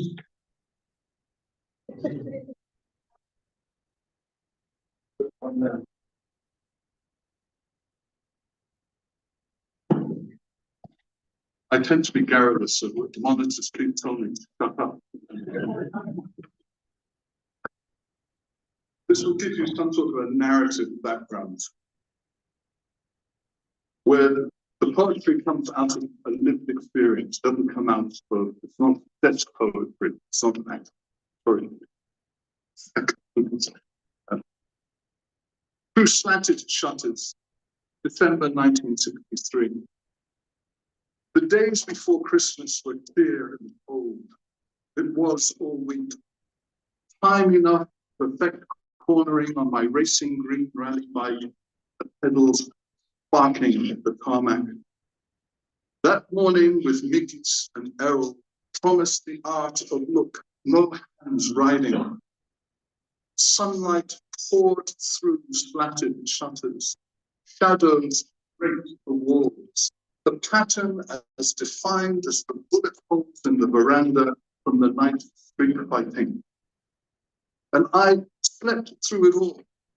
The strafing of houses, the call of gunfire, the shootings and reprisals, Cypriot neighbors, Turk and Greek, towering in our basement. Through slatted shutters, I saw them, Turkish militiamen, moving line owning a field. They came to commandeer our house, allowing us last breakfast at gunpoint. The weight of my father's hand, I feel its imprint on my shoulder. The fret my mother carried. That December morning, we left by the kitchen door, passing under the orange tree. My father, looking up, said, "No other oranges will ever taste as sweet." And I saw at that moment clearly how the ripe oranges gleam, blossom and fruit, same fruit. So that's the experience. Subsequently became traumatic and changed my life in many ways. We found ourselves in a small hotel on the Greek side of the ride. We learned also that our GP, who lived maybe 2 blocks down, Dr. Hakim, had been massacred that night. In fact, the evidence of the massacre became the Turkish Museum of Barbarism. And so it was very, very difficult. And we were in this hotel. There was a little conversation between my parents, and I recorded that in this poem called "At Checkpoint Charlie, Libra Palace Hotel." Between the north and the south of Cyprus, in Nicosia, there's a Libra Palace Hotel. It's a very wonderful place. It's now the headquarters for the United Nations on the island. And there's a checkpoint, it's called Checkpoint Guard. My father says, "You're a reckless woman," he says. "We can't just leave them in Neapolis," she replied. "We have to fetch them south. I'll badge the car with a Red Cross flag. They wouldn't harm a woman and a boy. Take me as a protection." And we had Greek Cypriot. I learned my Greek in the house of Mikis. I learned how to swear in Turkish from my friend Wole. Mikis' father was a sergeant in the constabulary, the police. So this is what I went back with my children, took my son, Piers, who's married to this lovely Eritrean girl whose parents spent 14 years in a UNHCR camp in South Sudan. And my brother-in-law, Haile, still has 2 bullets lodged near his spine. But it's too dangerous to distract them, more dangerous leaving them there. So I wanted to show my children where I grew up, where the formative parts of my life. And this is what happened. We went back across the border 3 times. A stone's throw from here at a makeshift roadblock manned with guns, the ice factory on our right, every window shattered, a loud young Turk, edgy for revenge, threatened my mother, pressing a knife against her neck as if he drew a crescent in red across her throat. Between sobbing sisters, sat in the back seat, clutching his leather football. His mother crossed herself, praying in a frantic street.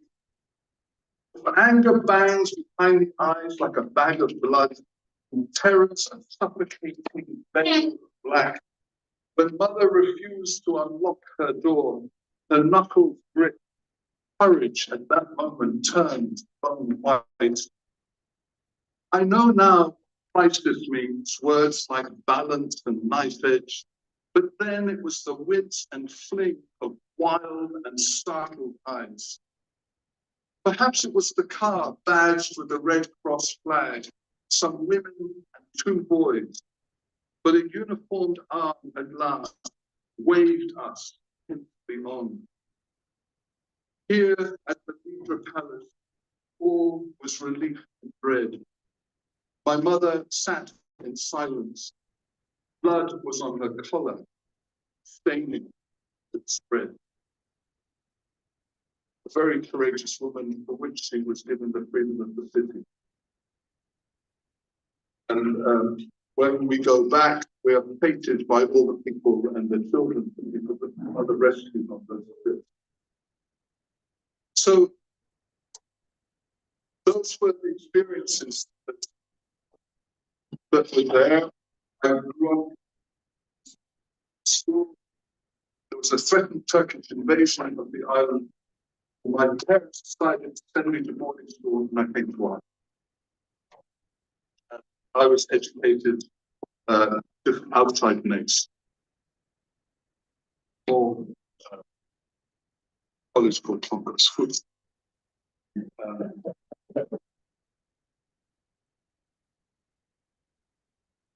So Ireland, inevitably, when our first child was born here in Dublin, we decided that we were going to travel. My wife was a ceramic artist. She wanted to go to Japan. We had letters of introduction to Japanese potters. I said to her, "Why don't we go to Cyprus? I'll show you where I grew up. I know Ireland. Things are 100% Munster." I said, "Let's go to Cyprus." We arrived on Holy Saturday. The following morning, walked Fuchsia lawn and smelled the fragrances. Said I could live here. That was enough. We stayed 15 years. 3 other children were born. We never got.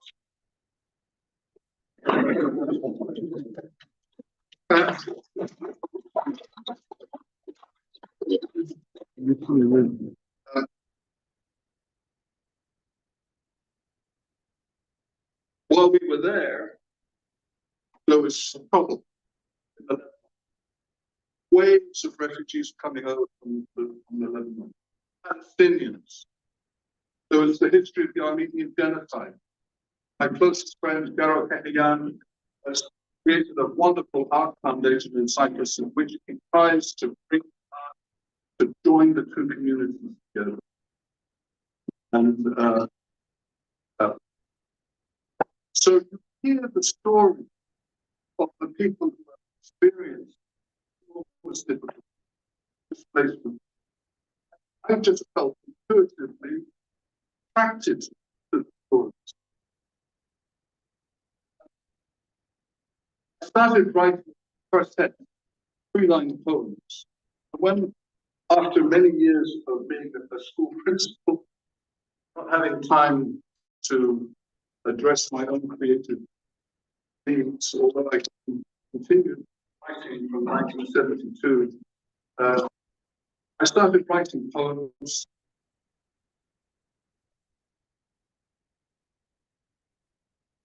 The 25 of these poems didn't fit the first collection. I asked my editor, what should I do? But wait, see what will happen. Those few poems, 25 of them, became 120.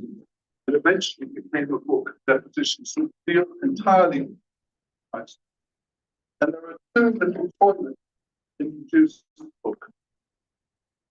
The first one is a work, a line that comes from Gloucester in Lear. And it's very happy even now. It's the Times play, Admin Lee, the blind, lively, and claims their one and only queen. It's the Times play when Madden Lee clowns are licensed to proceed with truth set front of us adrift. It's the Times play Admin Lee idly towards the cliff. And the second point is called Crossfire. The innocent all have voices. The sounds replay inside my head, their futures and all their choices. The innocent all have voices. Hope is gone, fear eclipses. Exiled heart fills all with dread. The innocent all have voices. The sounds replay inside my head. And so these 120 poems became depositions, like witness statements. I felt a little bit of cultural appropriation. So trying to channel the experiences of stories that I heard. So I went into a refugee center, met with asylum seekers and workshopped poems. And I asked, in order to do that, to translate into French into Bengali, so on. And people started to say that these poems actually speak for us. So I said, well, why don't you translate them? So the book eventually came out 20 languages.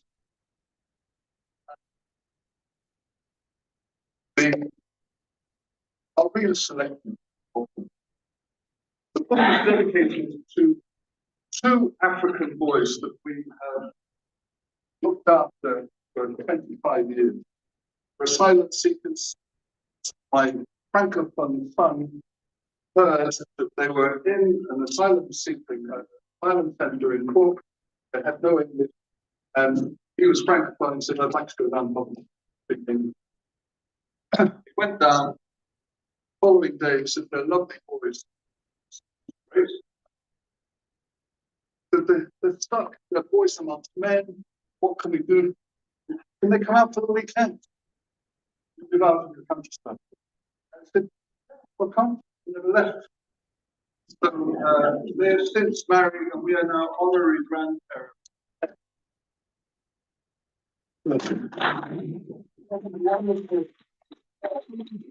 Parliament's voice. Yeah.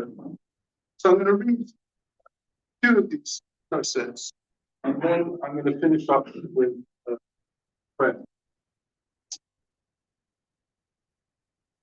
This story forged on the anvil, this grasping file,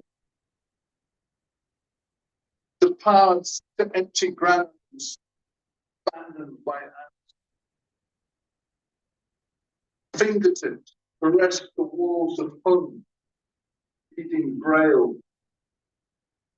We move in lines, satellite seems a panic about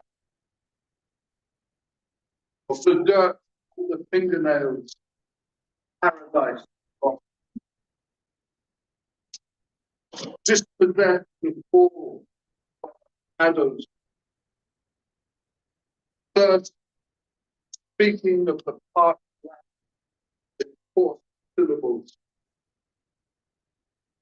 No bridge can bear broken.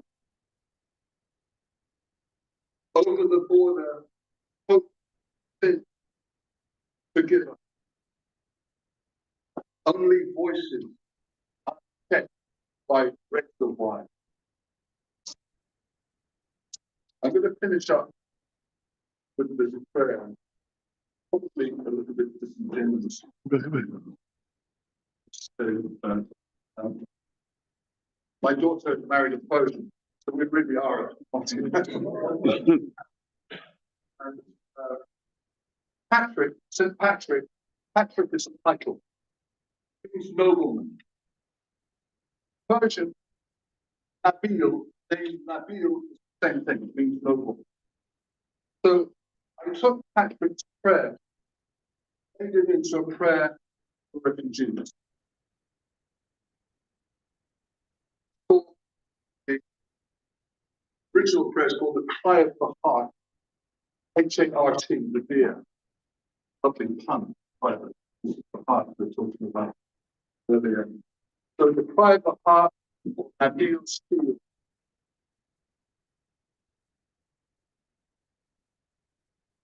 Incantation. I arose once through the strength of heaven, the light of the sun, the radiance of the moon, the splendor of fire, the speed of light, the swiftness of wind, the depth of the sea, the stability of earth, the firmness of rock. As I arise today, may the smugglers' boats pilot me, the power of hope uphold me, the plan of flight guide me. May the tears of those gone before me open the way. May the wounds of war speak for me. Let the wide world hear me. May the way of peace lie before me. The Lord, the land, protect me. Shield, defend me. His promise, save me. May trust shield me today. Lost, dogs me. My quest lies before me. The lost lies behind me. Trust in me. Just beneath me, next set for me. The past on my right, the path on my left. Ghosts when I lie down, stressed when I sit, oppressed when I stand. Just be the heart of any who think of me. Just be the mouth of any who speak of me. Trust be every eye that sees me. Trust be ear that hears me. I summon today all humane laws between me and thee. Cruel and merciless power of my body and soul. Against falsehood, against the laws of racism, against the craft of the zealots, against vested interests, against every practice that corrupts. Justice, healed today against slander, against broken promises, against the denial of my family, that a full life returns my homeland. So be it.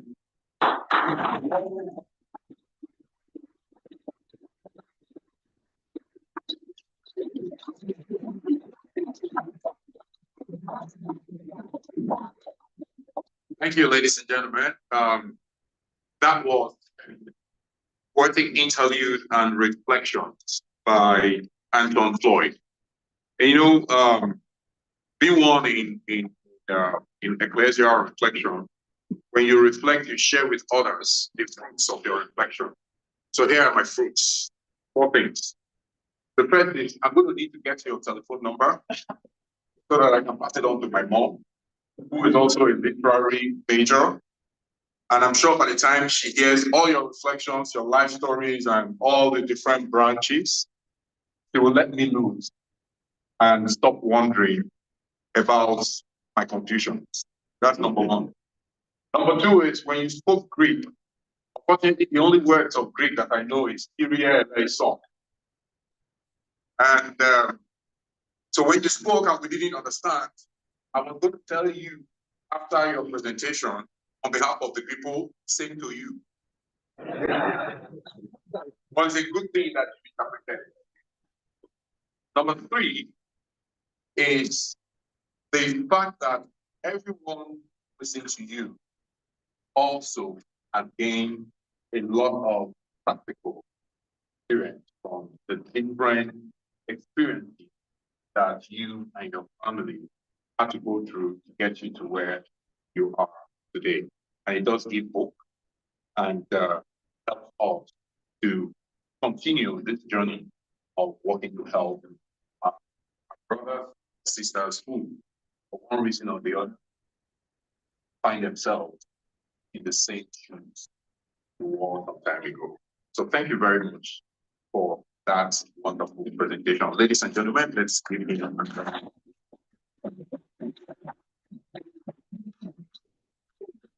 All right, so we're going to take one more.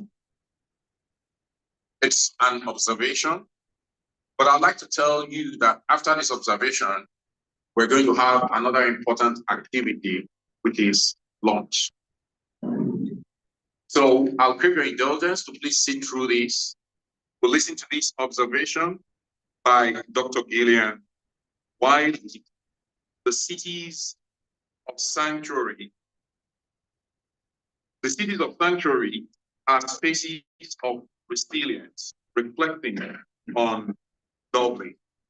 So, ladies and gentlemen, please let us welcome with a round of applause.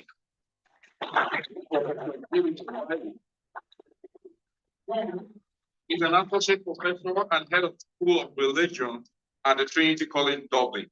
In 2001, Dr. Wole became a full-time lecturer and TCD's MPhil. And then I think he got a TCD's MPhil, International Peace and Studies, to serve as a School of Religion's Director of Postgraduate Teaching and Learning, and continue to coordinate the school's postgraduate diploma in conflict and dispute resolution study, and also she supervises a large number of master and doctoral students, particularly in the field of gender, conflict, and peace. Ladies and gentlemen, Professor Gillian Wiley.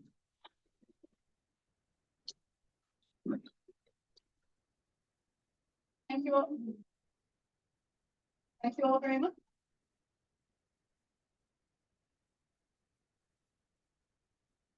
Thank you all very, very much. And having just realized that it's me and then lunch, I will try and keep it brief so that I'm sure you're all pretty hungry at this stage.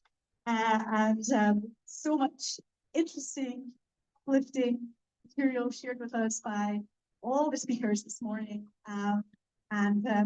We'll just have a few thoughts before we break for lunch.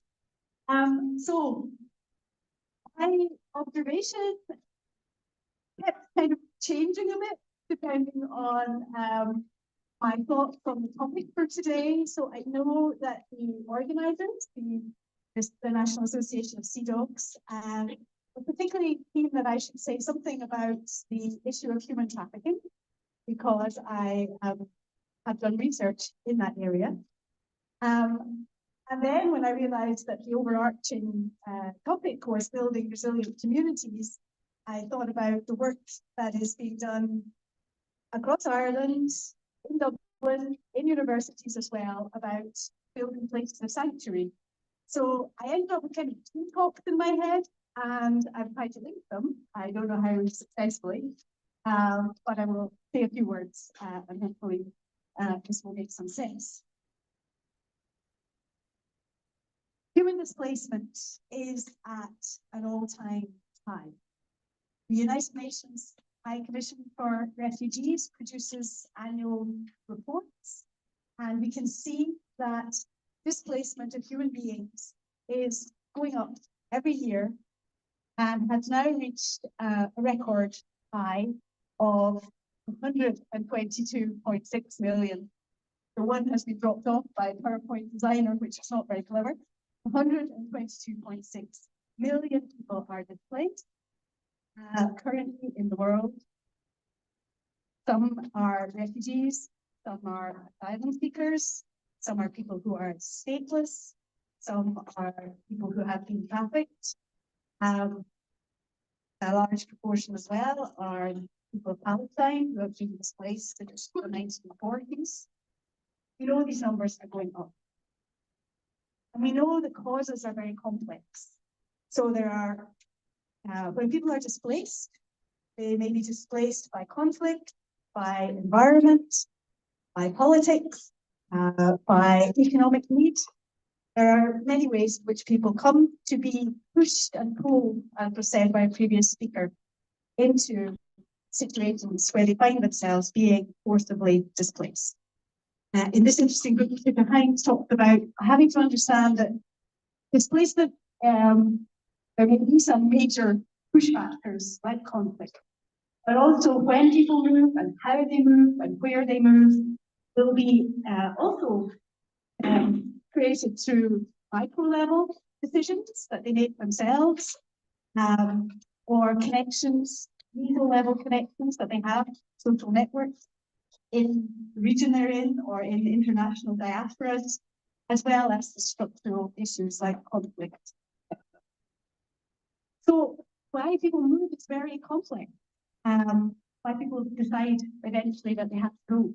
And this, for instance, is a good example where we can see around Lake Chad in Western Africa that why people are moving has to do with violence and conflict, but also to do with the environmental shrinkage of that major lake over decades, as well as lack of stable livelihoods, etc. Why people move is very complex. And therefore, we have people who are falling into what the UNHCR described as these different categories, people who have become refugees, moved across borders, seeking protection. We have people who are internally displaced within their own country, having to find safety by moving to a different region.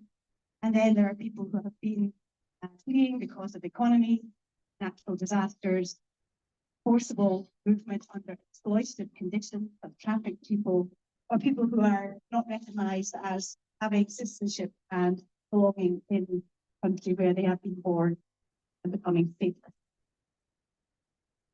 Human trafficking then is just one of the many ways in which people can, in which we nowadays understand the dynamics behind by which people become displaced.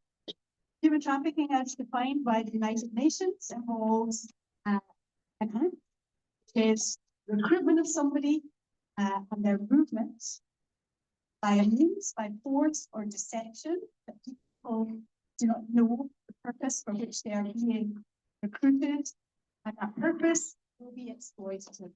It could be exploitation in sexual labor, it could be in agriculture, it could be in catering, could be in fishing, could be in begging. There are many exploitative ends to which trafficked people might be put. So in this understanding that we face nowadays a problem of human trafficking where people are being deceptively recruited by human traffickers with the intent of moving them and exploiting them. And this has been an issue for the international community since 2000, when the United Nations brought back into international concern through the Palermo Protocol. Trafficking, of course, is a very hard thing to count or to really know and understand, because it is something that involves a clandestine movement of people and the exploitation of people in ways that are illegal and therefore hard to pin down. This is one recent report from the UN's Drugs and Crime Agency, which is focused on Africa and suggests that within the context of Western Africa, there are reported cases of human trafficking in 2024 of 4,712 victims identified. And intriguingly and interestingly, a very large proportion of them are children trafficked for forced labor. For those who are trafficked from Western Africa or from Africa more generally towards Europe, we can see in this second diagram there that of the 700 plus victims identified in European context, that half were trafficked for labor, 28% for sex, and the others for forced criminality or mixed forms of exploitation. And these are some of the routes by which people are being moved, some of them being trafficked, others being smuggled, others trying to follow routes of their own volition to try those who feel the compulsion or are forcibly moved towards Europe. Some of the routes that have been identified by the UN through Northern Africa towards Europe. And we know the horrors of what happens for people trying to make that move across those very dangerous and difficult routes, which of course on the landmass involve deserts and other natural barriers, but on the sea have led to many deaths. Many people facing all kinds of traumas, as Rachel has explained, of these very difficult and dangerous journeys across the Mediterranean in this case. So this is a recording of the numbers of people who are known to have died trying to cross the Mediterranean. Well, I do appreciate that I've described in the booklet for today that it's important to talk about the evils of trafficking and the evils of traffickers who will try to make money out of the movement of people against it without their real knowledge of where they're going or what's going to happen to them.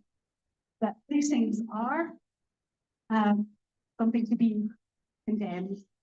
But my own very strong conviction is that when we think about human trafficking or human smuggling, that beyond thinking about the traffickers or the smugglers, we have to think about why are people in these unsafe spaces to begin with? What is it that would lead people to pay traffickers or pay smugglers or get involved with traffickers to move across these very difficult and dangerous routes from these difficult journeys that have been described already today? We have to look at the ways in which migration policies in global north are creating situations where people have such difficulty to move that they would find themselves willing to engage with traffickers and smugglers.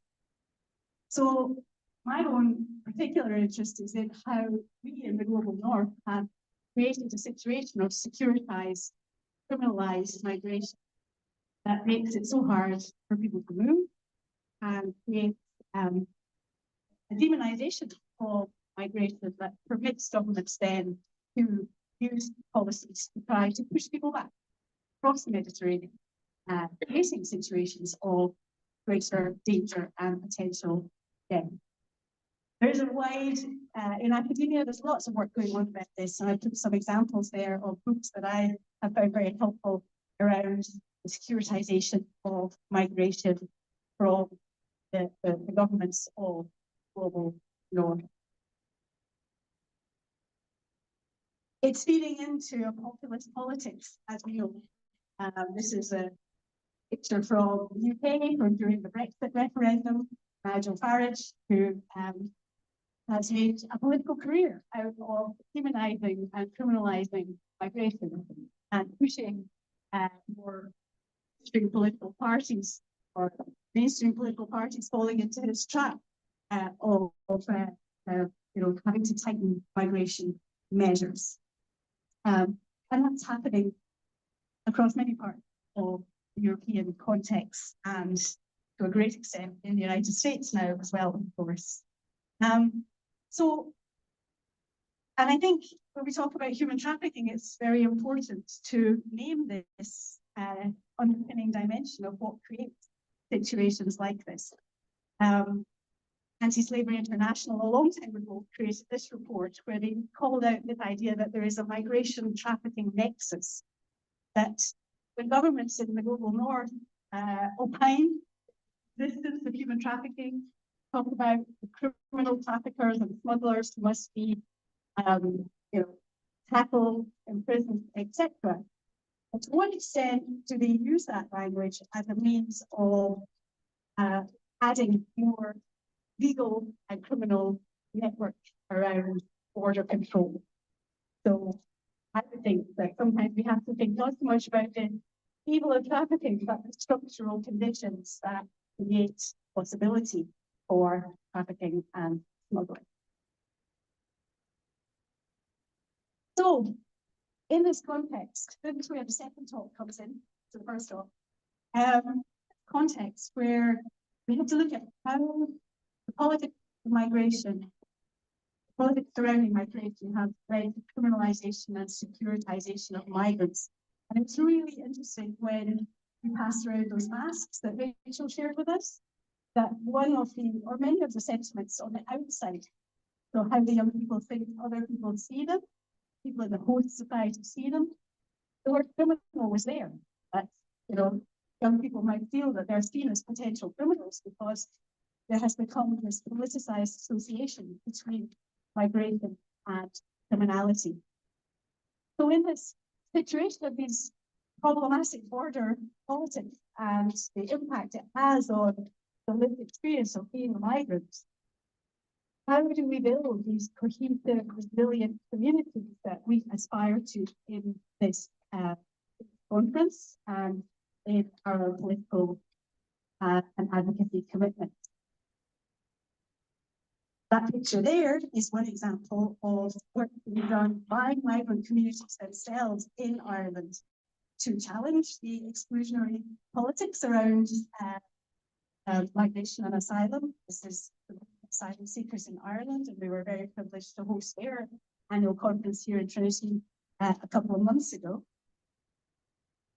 So there's agency and activism going on amongst migrant communities themselves, and then there are these moments of interconnection as well, where the people who are longer living in Ireland are seeking to create spaces of welcome and inclusion for those who are migrants or refugees or asylum seekers or victims of trafficking. We have the Sanctuary Movement, which is about creating these spaces of welcome. And I know that Lillian, who's our moderator, very involved in this down in Limerick. This is a sanctuary, the idea that public spaces, places of religion, libraries, etc., should be places of welcome and inclusion for all communities. And in the university, we're trying to create this too across the universities in Ireland, where we have created University of Sanctuary, which is about trying to open up access for migrants and asylum seekers and refugees to third-level education, and making sure that things like the work of the Centre for Forced Migration Studies here in Trinity provides a space for education for new generation in the Irish context to understand the dynamics causing people to be displaced and politics, and hopefully encourage them to be active citizens in this space in years to come. So we're trying to build resilient communities despite the political context we find ourselves in. And echoing a lot of what has been said by others this morning as well, that what we need to do, apart from needing a major restructuring of the international system, of course, but we also need to recognize that many of us, many of you, are involved in what Cindy Horst has called small heroic acts of common people, who through interacting with one another, through acts of inclusion, through building friendships, or doing the kind of work that Rachel has talked about, or sharing the creative insights that come from poetry, through Anton's work, etc. All of that is about resisting dehumanizing trends that have led to migration being seen as a security issue, and rebuilding human relationships, as Rachel reminded us, is so important. So I hope you all feel inspired now and ready for your lunch. With this idea that keep focusing ourselves as well on these doing these small heroic acts of resisting dehumanizing.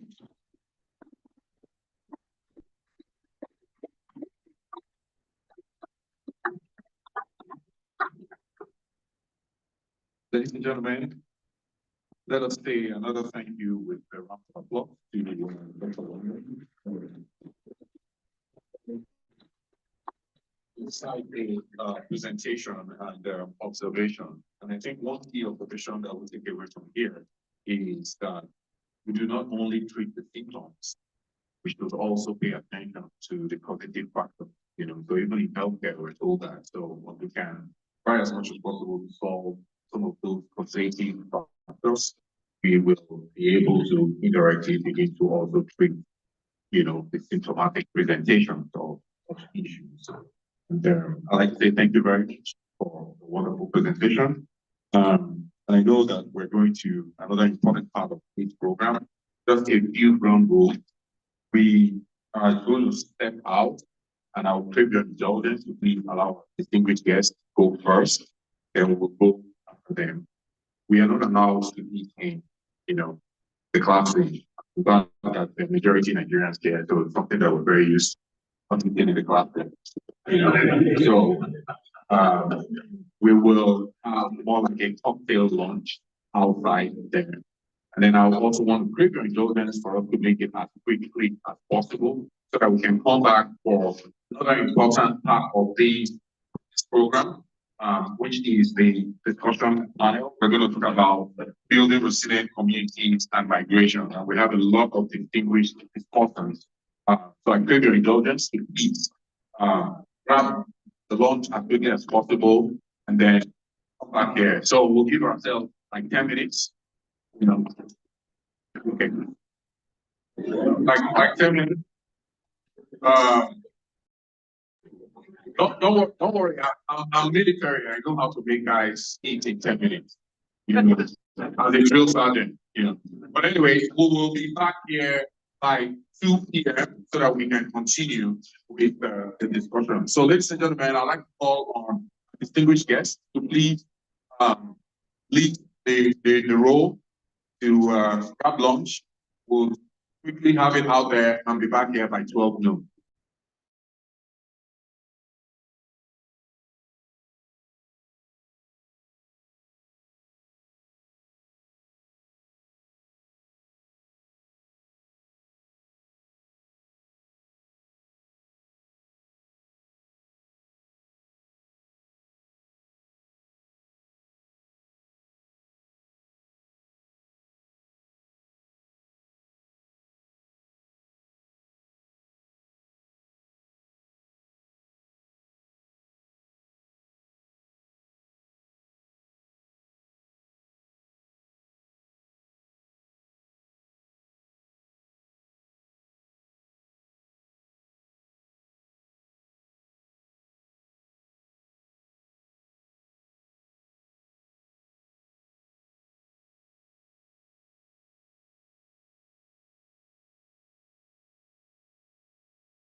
rated and you have the number of who will using some of their personal experience to discuss observations on building resilience, communities, and migration. So, the first is possibly Dr. Wole and Marshall. Dr. Wole and Marshall is a theater director, dramaturg, workshop facilitator, and then with over 20 years of experience in Ireland. He holds a master's degree from the School of English, Drama and Film at the University College Dublin. And he earned his PhD in drama from Trinity College Dublin, where he currently serves as an actor. Dr. Marshall is the artistic director of Camino Production, a Dublin-based Irish theater.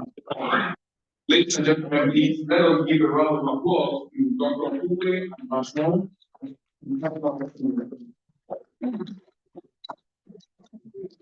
And the next speaker is Dr. David Yaluke. Okay. PhD. Dr. David Yaluke is an education for sustainable development officer at the University College of UC, where he worked at the Center for the Integration of Research in Teaching and Learning. His role involves supporting both lecturers and students in incorporating the Sustainable Development Goals (SDGs) and sustainable principles into academic programs across various disciplines at UCC. Dr. Yaluke is currently the co-chair of the Steering Committee of the United Nations International Decade of African Descent and 2024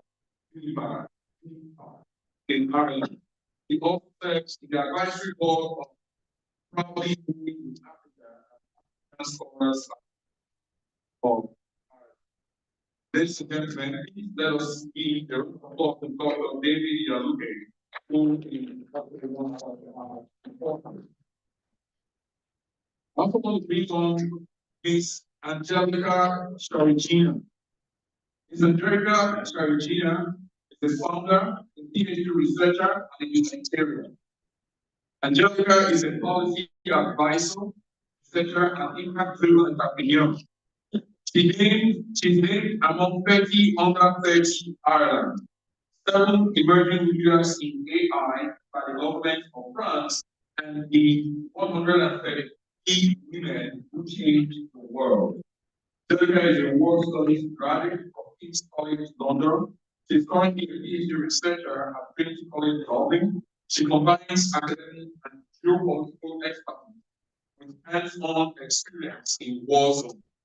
She's honored at the United Nations Speaker, UNESCO Advisor, and she is recognized as a global leader at the Digital Opportunity Trust for remarkable contributions to society. Soyinka is a sought-after expert for government and forward-thinking organizations navigating the complexities of the digital age. Ladies and gentlemen, let us give a round of applause to Ms. Angelica Sharigina as she comes up. All right, I think she's not back here. What's she doing? She's there. Okay, great.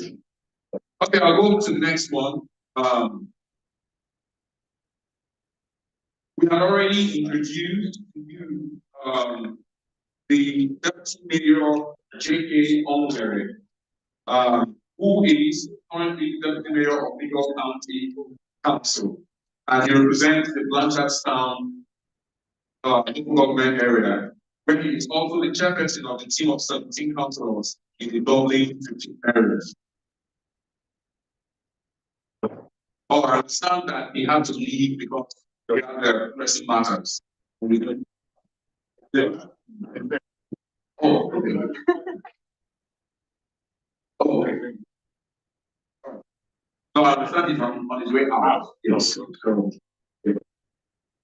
Okay. Ladies and gentlemen, we have also earlier introduced Anton Floyd, and let's give him a round of applause as I introduce him to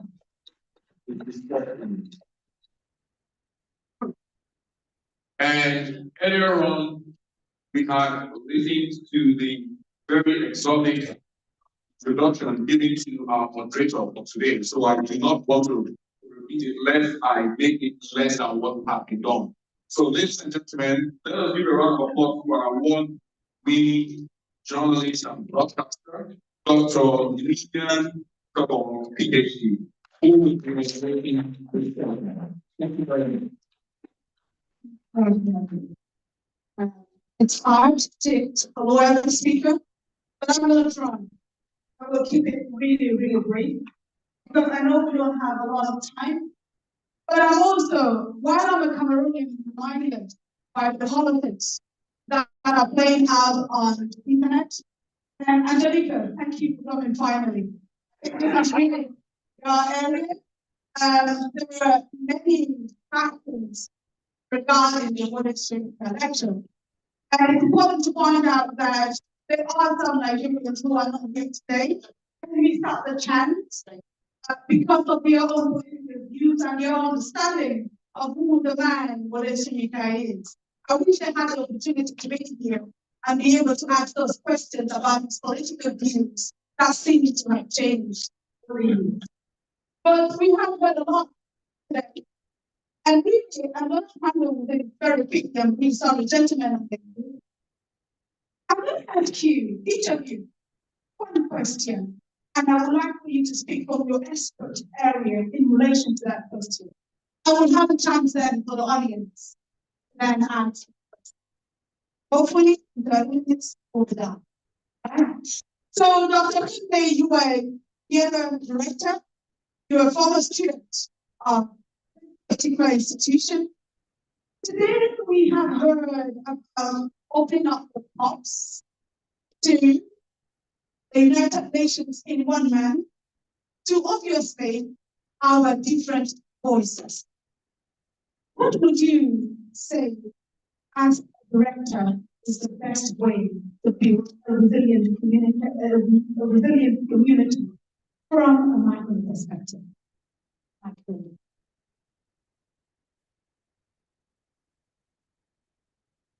If you don't mind, that question was very easier for me to answer.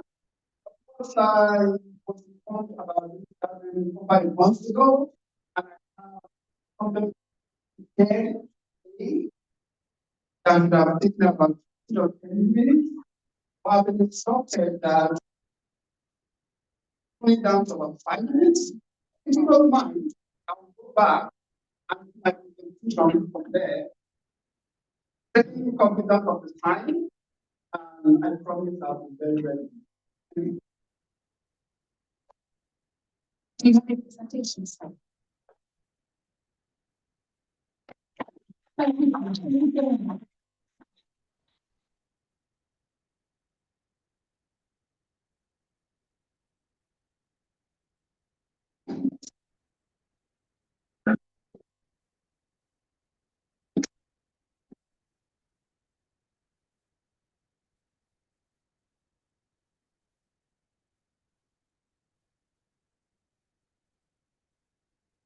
Yeah, thank you. Like I said, I'll try to be really brief. And usually in my plan, I was wanting everybody, and also announce that the fact that I'm in this room very important for me because as a student, was the first place I thought as a candidate, and the presentation on the fear that day. Anytime I step into this room, I feel wholesome and I feel happy that at last I achieved it. So, like I said, I'm going to point. Ireland, one of the best things I want to say about Ireland is in terms of entrance,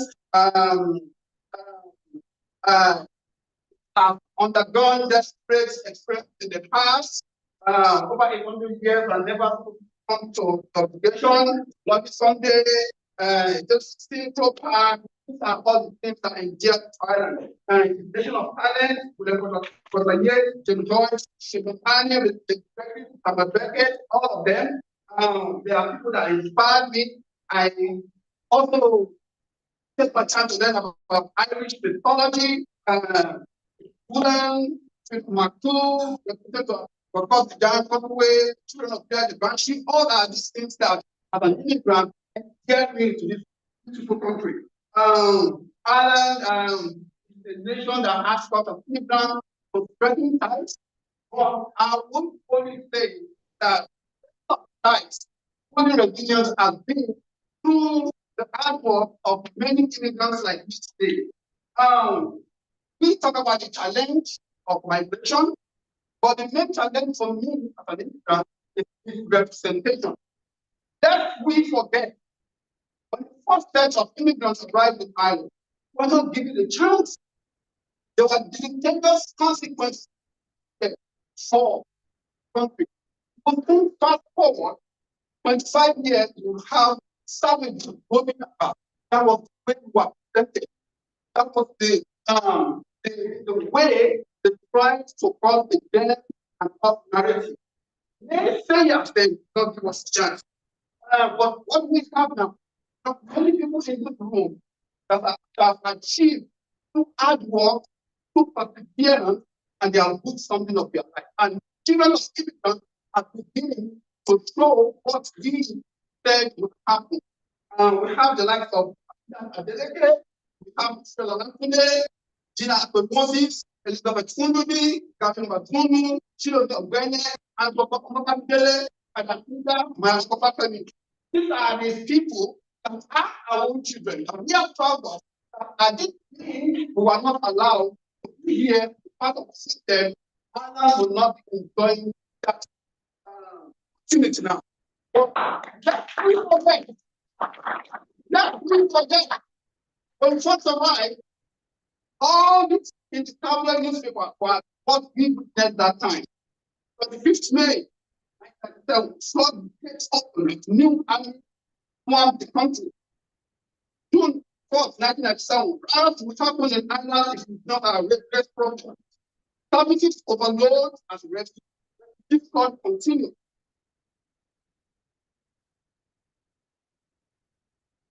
June 7th, 1997, Irish independence down on 2,400 refugees.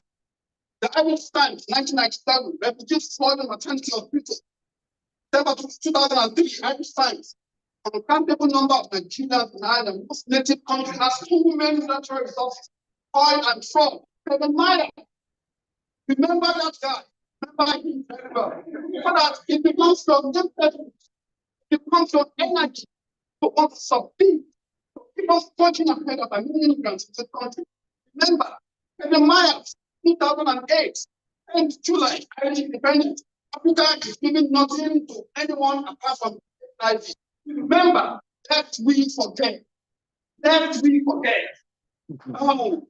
Remember, Irish independence, 19th May 2016. African gangs use funds recently to sell men. More freight happens to be that many African people go to see people who look like you. And what this guy did in 2013, the report in the newspaper saying they are selling drugs there. Remember, lest we forget. It's what I tell my children. Lest we forget. Come to energy. Remember. So, this is the presentation, the misrepresentation in the media, in the arts, and even in the political realm. So, as a theater director, I'm partaking in production that have been tested as a refugee. These are the options available to you.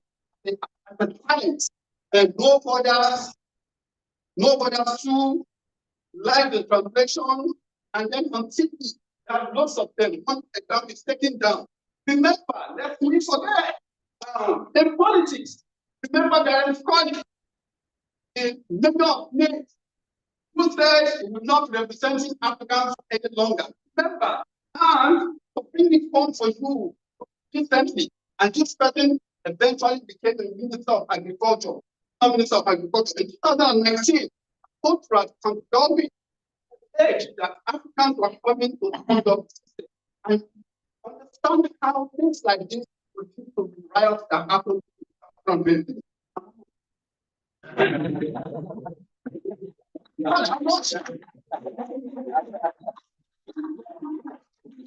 I'm sorry, I'm so I'm also very passionate about it. So I would want to ask, I have confidence to do this. But I can't put all this out without being a little bit academic about it. You understand? The basic reason why this happens to the situation why there's a them and us married. They throw all these things out there for you and me to get each other. But the Irish to think they're not human enough to partake in that Irish nationality. And process of nation states invoke homogeneous narratives of ethnicity and national identity. Because a academic perspective to it, you could consult that book, Welcome to the that article, Welcome to the Tiger, Innovation and State. And lastly, also to put a academic depth out which John Hamilton, citizenship and the politics of nationalist Ireland explain that in order to realize their goals of being one unique homogeneous group, sometimes nations try to exclude who do not look like them. Everybody. I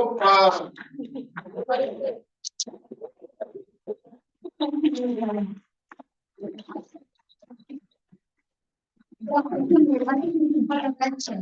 That's how we do alone.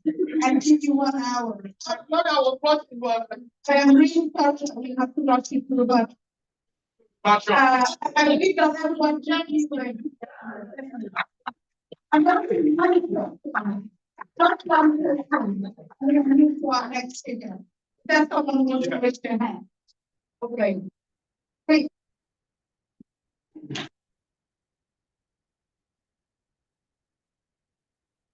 Thank you very much. My name is Prof.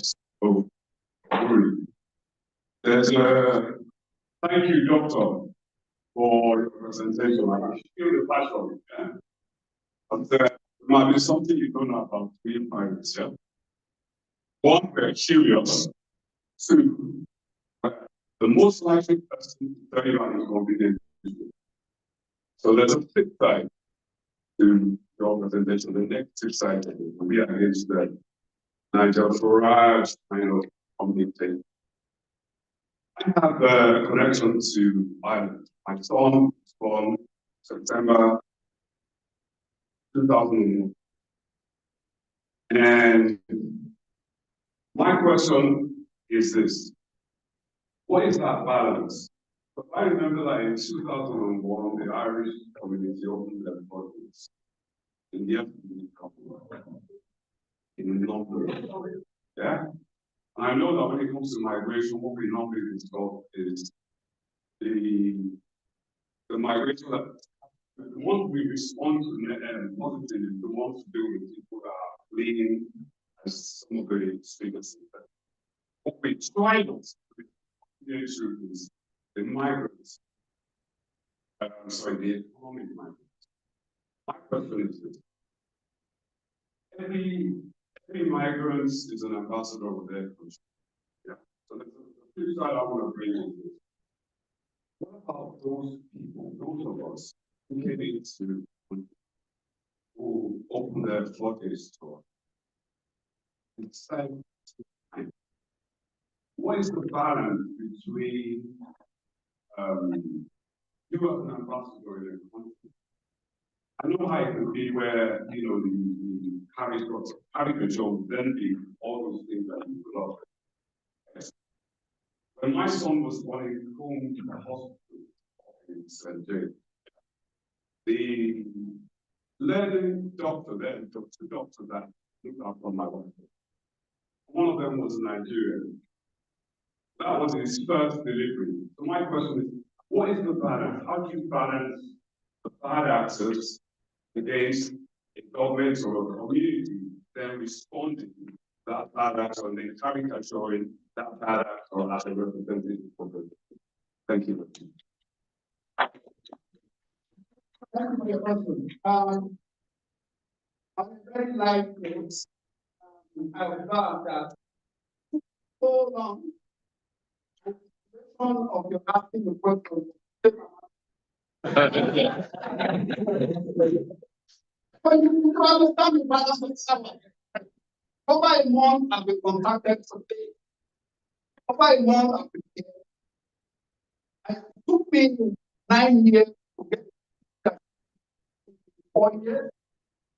So not because I wanted to. I have to work all through the night and come to school in the morning and teach in this class.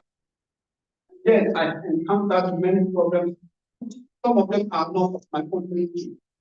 You can understand my passion. And then over a month of hearing,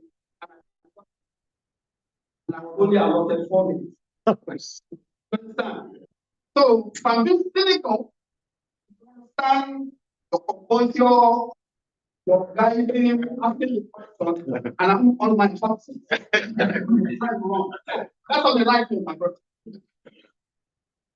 On the note of the question you asked, bro, let's be realistic. How many Africans, how many African some statistics, 66,000. Yeah. How many committed crime? That question you would have would be that. You are repeating the same thing with Nigeria surrounding life. The same thing that put me on my feet. That person.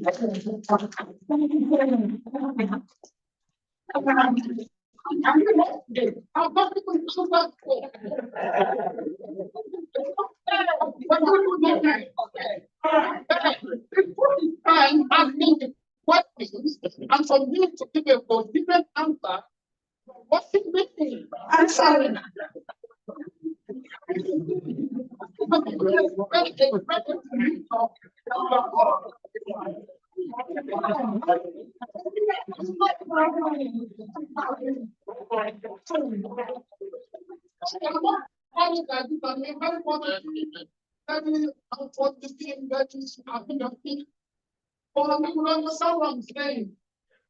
The matter of asking the question when you have 6,000 immigrants in this country, maybe 1,000 committed crime, and we're talking about experience of people, and that's what you have.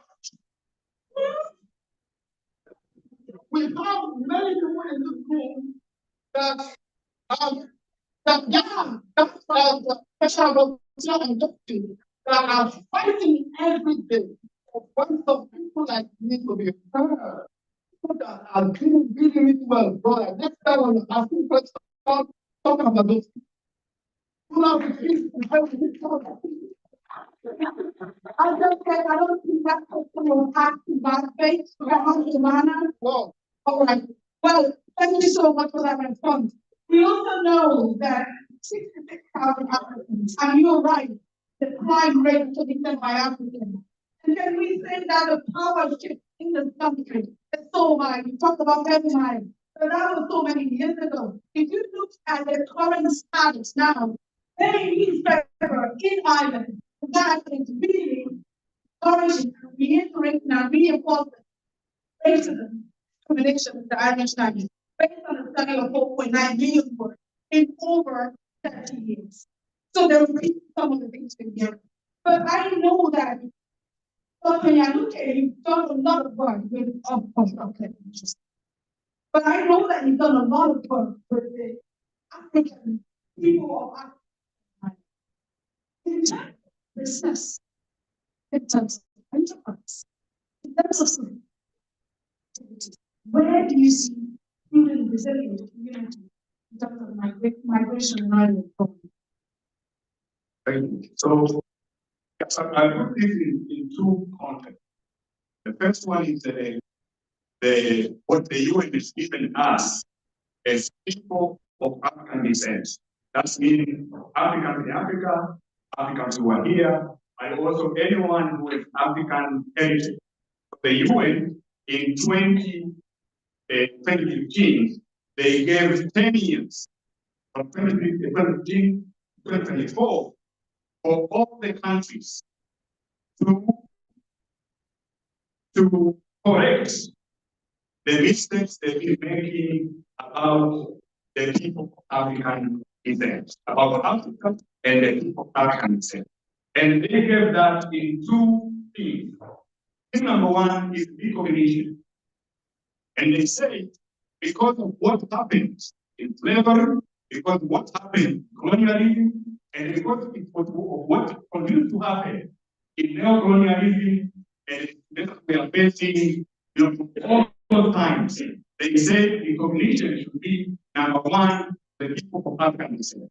That is, we need to recognize the weight, we need to recognize the contribution of the people of African descent. Because that one is always the even here, whatever sticks out, the negative, it is structure because of the history that we have undergone. So the UN say they gave 10 years for countries to correct that. And that correction goes as far back as correcting the history. Teaching the history in our schools. Those not Dr. Record defined here. Young people, how children are taught about Africa and Africans, the contribution of Africa and the Africans in the world. Africa is the center of mankind. That's where we are all whatever we are all coming from Africa. So if anything we have learned to survive in humanity, it came from Africa. And that is always neglected. Of course, everything is always negative. So the UN say recognition will be number one for the people of Africa. They put that program there. Yeah, they put that program there. Now, we began engaging that program from here in 2019. The government gave a lot of support there. We connect. And the couple of people here that were working there in the together. But globally, nothing was done. And you see the way Africans we are working, the UN gave another 10 years. Nothing was done in the 2015 2024. We are giving another 10 years, 2024 to 2024. We need to correct the recognition of the people of Africans. That's number one. Number two, they say justice. Justice. So anything that was done wrong, after we say, pay back. You know, how much can the world pay back for the wrongs that they've done to Africa and Africa and the people of Africa? In Africa, and not in the US and everywhere, how much can they pay? So they say, give justice to the people of Africa. And then they say, number three, development. So, good affirmative action, develop the people of African descent, wherever they are. Because these people, they are hearing a lot of things, not of their own faults. It's because someone decided to take power, to take them to slavery. Someone decided to colonize them when they could not defeat them. And someone decided to continue those kind of atrocities and discrimination. So taking a deal now, this time all of us as Africans, we need to participate in that. Now that we have known that, please send me an email. Dr. Moon is there, Dr. Philemon Muren is there, Adekune, someone is there. If you have been involved in the people of African descent in Ireland, send us email and say you want to get involved and we change the situation. If we can, in 10 years, in the next 10 years, we change the situation. And lastly, Madam Chair, it's the sustainable development. Sustainable development. This is a UN campaign. We are all required to deal the weight. Because the way we are going, we are all gonna, this balance gonna hold up if we don't change the way we deal with the environment, but also the way we deal with each other. Therefore, Africa about that change. Africa is feeding the world. Food, minerals, and also human resources. We are everywhere contributing. But in terms of saying now, in terms of the value chains, Africa gets nothing. People here can't, you can't begin your day without poverty. You can't have your Easter without Easter egg. And coffee and cocoa is coming from Africa. Now we're all using mobile phones. Cocoa, that's how the mobile phone. It's coming from Africa. But Africa is poor. Why is poor? We need to correct that. We need to correct that, and that's connected to dealing with the changing the value chain. If you look at even with Ireland, the trade balance between Ireland and Africa is huge. It's huge. On one hand, you know, Africa thinks going all this money, and then when the people give aid, like Ireland, they give aid, they will do like big billboards that we are giving aid to Africa. But how much is going by paying the fair price of coffee, paying the fair price of cocoa, paying the fair price of gold and diamond, and even the people that only comes from my own country, but overnight. I can feel that we need a long day to be able to deal with this. I have a question.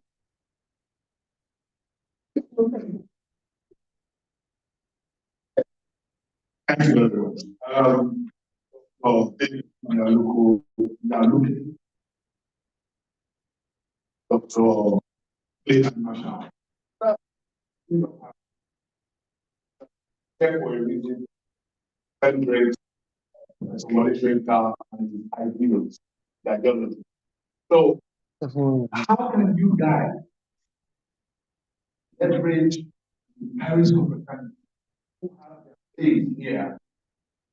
But you know these are the things, the ills they are fighting for in the society. How can you guys know? I think that's what we're talking about. The passion is there. Paris Conference, remember they have the same passion. Those who are here, how can you get?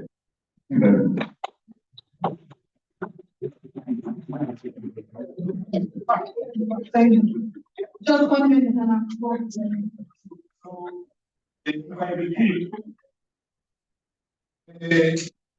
last week, Dr. Ebu and our friend Winfred, they organized African Day in Luca.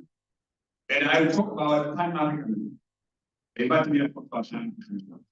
And I was referring to Dubois, one of the founders of African, including, of course, coming to myself.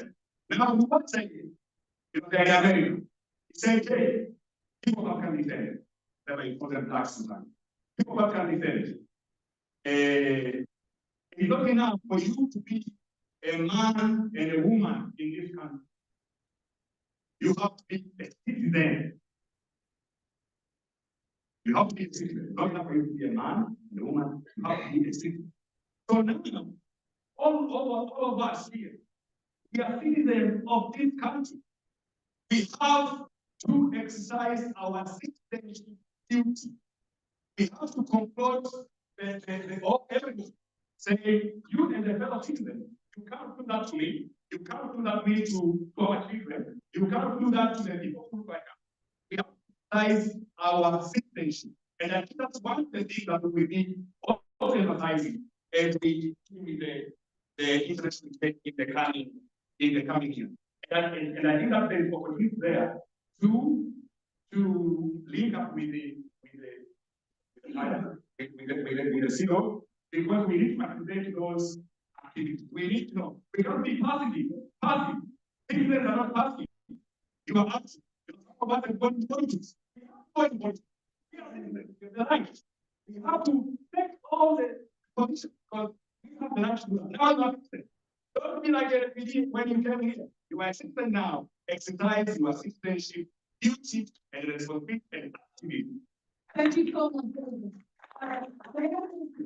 You have the lady here. She has spoken. I'm going to Antoine, if that's okay, while you are getting. She is one of 7 or 7 women in AI, and I'm really interested to see, I think Reverend will agree with me, how artificial intelligence could be used. Why do we get weaken at the ground of the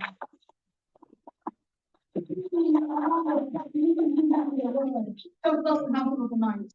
So we study innovation science.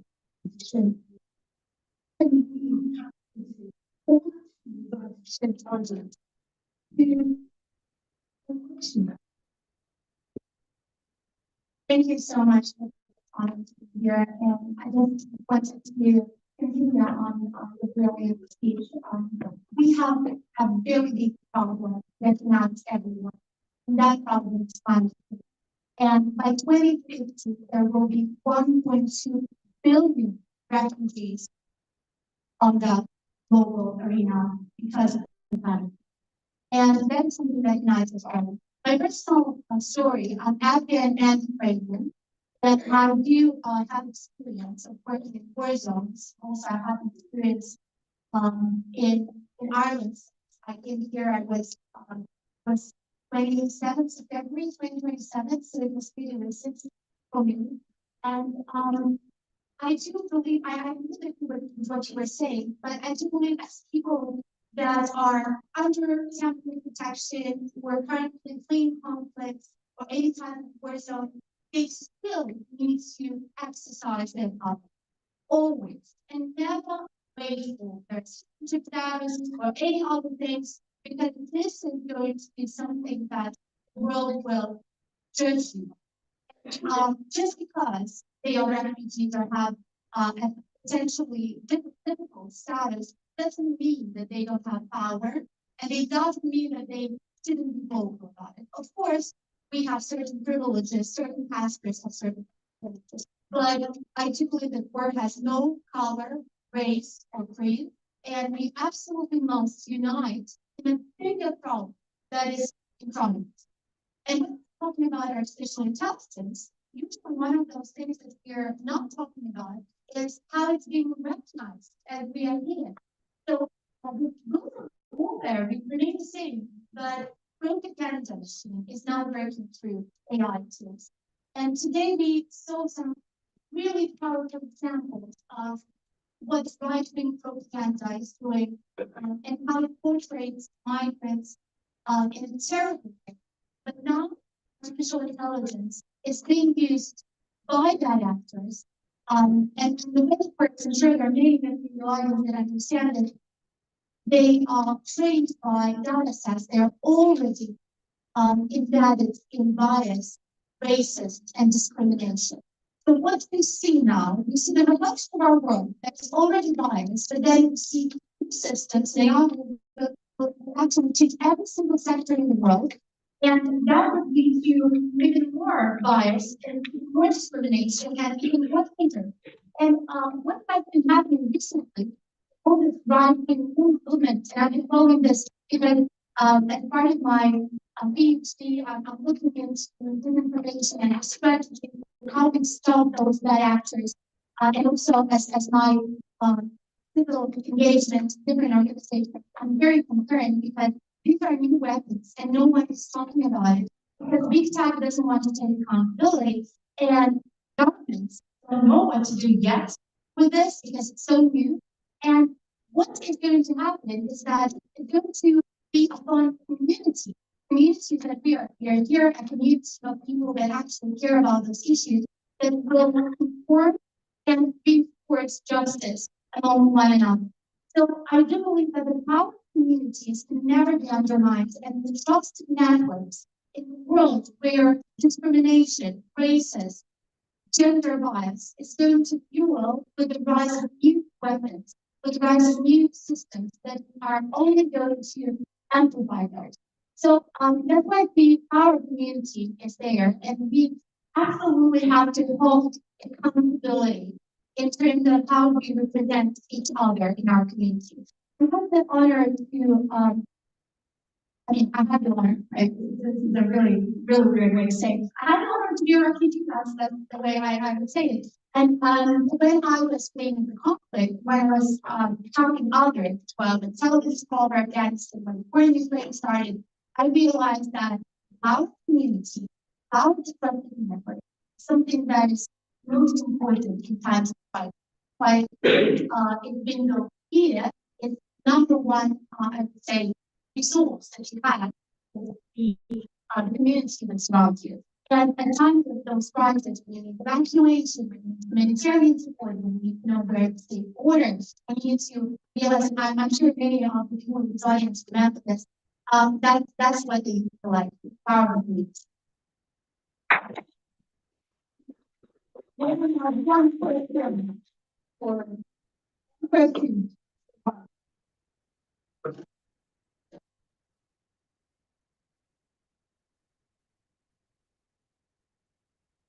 Good afternoon. It's not a question, it's just an observation. I think it's very good. I used to talk to people, I think, oh my God, I feel it on all the time. I also done have a master degree there. What I'm talking about. I think that the aim of this sector actually is studying. That's my heart when I topic like vision. Much about the I started to do different things. I was born in England, in the middle of the last century. I wanted to travel well, but at the same time, I mean, I didn't have my accent. So a lot of people, but actually, I migrated from Nigeria permanently about 50 years. So I'm actually migrated. You know, I've taken up this site that I wanted to tell my colleagues. Anyway, I'm tired anyways. I think that there's a narrative. I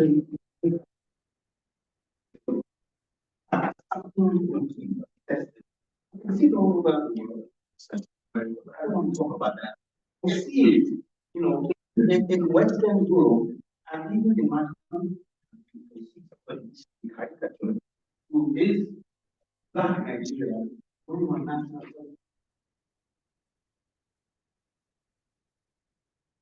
Soyinka was still writing, I'm sure you would have parodied that in one of the places. Gentlemen, you also need expectation that you can change the narrative. You can use that because I have used together, right? What the place the all African games about children. It's the narrative that we all took from people like Mandela, but they're there. What we have now, we have Hollywood. Every single thing that I see in Hollywood, AI generated, okay? It's all negative. We are not the people that came to Ireland, they came from somewhere. The people that came to other places. So gentlemen, I'm a theater practitioner, I'm a psychiatrist. And I know that we can change the narrative if we are aware to ourselves and think to ourselves. We are not, yes, we are not people who have been, asking for something like that. So, gentlemen, I stop here. Thank you very much. Thank you so much. Thank you very much. What I have in mind, I think it's very important. I be trying to just very quickly and then we'll run.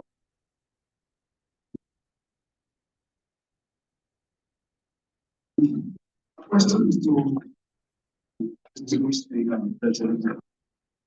Where I go in this age, humanizing migrants, implementing business, and piggyback on UN call for action. They are acting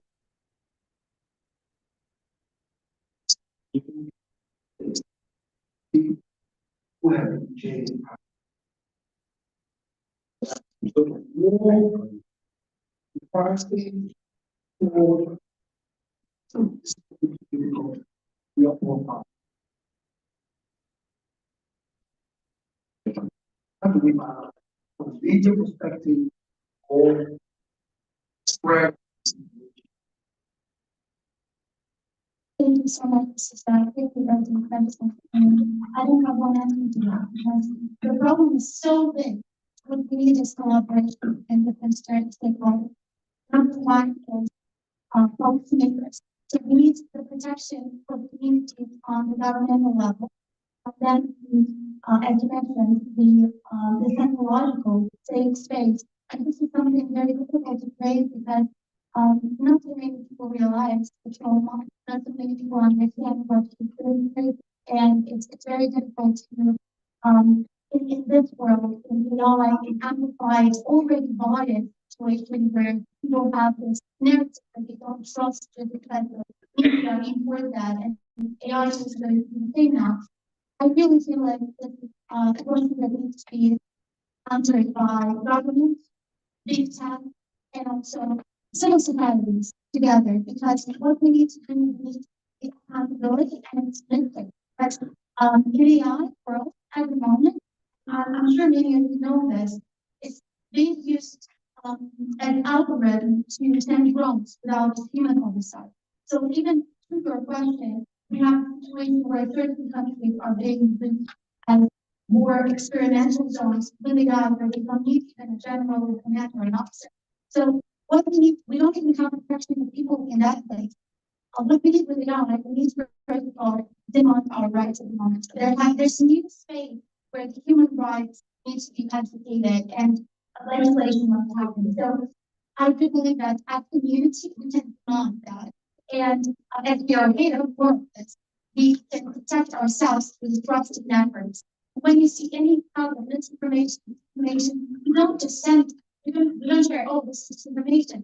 We report it, but the problem is all the big tech companies, most of them, they don't care. They don't care, that's the thing. So what we really need to do is to make them care through fines, through protection of our privacy and data, to make sure that they pay the price. So I think there has to be some financial incentive so that once this happens in the platform, and that creates offline violence. Online violence creates offline violence. This is the circle. So that people are protected. And unfortunately, there's so many hate crimes are being committed because disinformation is spread and no one takes responsibility. So how do we do this? This is only through actually making them pay the price through legislation, because we don't have legislation. No, nobody. So this is when our government that have protected way for the people that are actually migrant origin, people that are minorities that they have to have this information, but we don't know.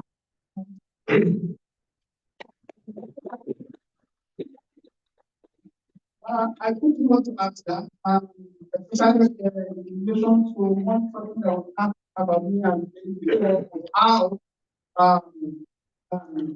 people on the ground. Yeah, people not in the room, apart from me, I can change it. So, national, really knowing what I've been doing for over 20 years. Company and over 20 major production. One of the areas I kind of affecting actually working with people that are in institutions. You know, I've had situation whereby I have 20 people in the room working from aspect and theater. What I do, I've had many productions that I've done, putting people together, theater, drama, but trauma to go back time and bring them to the present so that they could be matching the private picture for themselves. So, after I'm thinking of jobs, I am always present. I move my name up, things that work together. The idea at the end of the day to make our experience clear and to make some people contribute better. The idea to contribute our own good and by interesting public. Thank you. Thank you very much. Thank you, Master. Again, I would like to found out to keep, get on the same page with you. I hope I believe that every member of the family knows about here. The Paris opportunity is a opportunity where like minds are put together to fight for a just and egalitarian society. You will agree with me that fighting for an egalitarian society requires not just fight policy.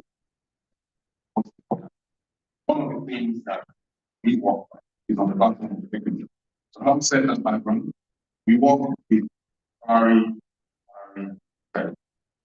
based on that, we have things that we. So having said that, I like to east of the country. There was nothing personal, there was nothing direct.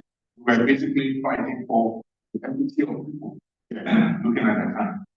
When we tried to, it wasn't because you were looking at people here. So one promise I can make you, we as entrepreneurs, we have what we call the citizen song, which is on the media. We buy dice. But we have capital, so we will have them together. That even reaches a wider audience. So at the end of the day, the promise I'm making to you is that we're going to give you that platform. Then we get out.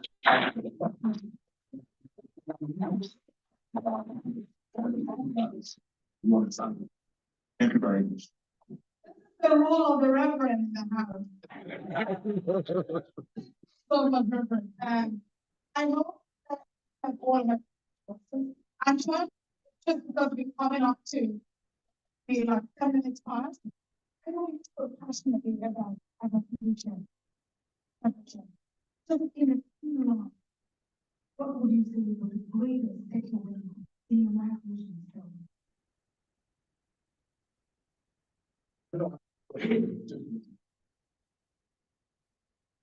I'm a teacher. Spent 42 years of my time in the administration. As I said earlier, I believe in the oneness of humanity. I think for everyone, my Christian literature, youngsters of all ages, the universal human quality. One of the things that's happening in our fragmented society is that might come into the country with a heightened sense of family, heightened sense of respect, heightened sense of industry, strong work ethic. These are qualities that take time to recognize and appreciate. There is such a thing as cognitive dissonance. But it seems to me run into people who are going to propose any idea of racial amity or and you can't change people's minds. That's art does that. That's what my little pilgrimage all the way to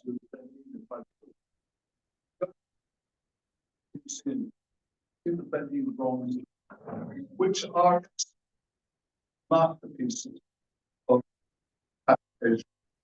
I was in Florence with my wife, and Michelangelo described Uberti's gates of the baptistry as the gates of paradise. And each panel is the bronze that takes the biblical story. And the extraordinary thing is that Uberti asked for at the same time as the Benin bronzes would be.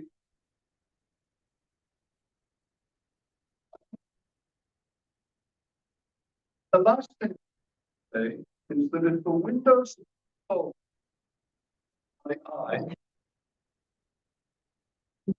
the most beautiful part is the pupil. The pupil is black. That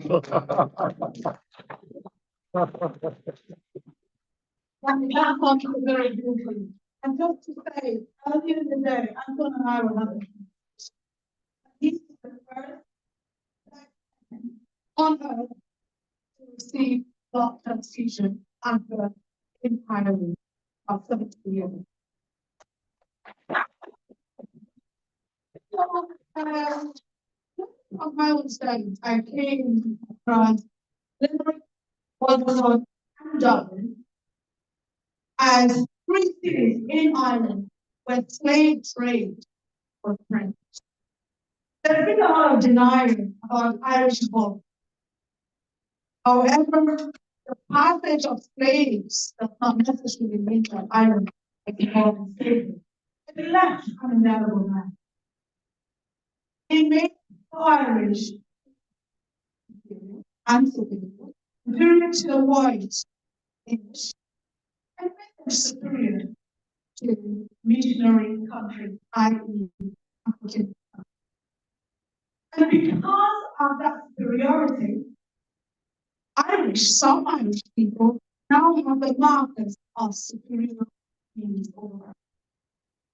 And so I think when we focus on Black people, on Irish dynamics, we should also think of Kevin Bannon. One clear example of a Black woman, an African, who demonizes Africans. It is now our role to go out and change our story.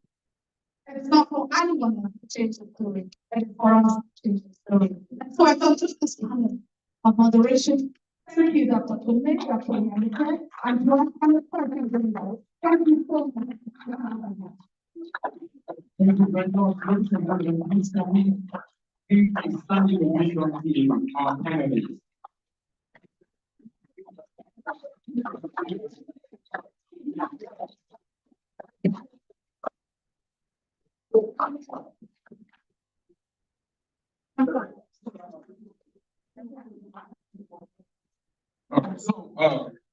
Yeah.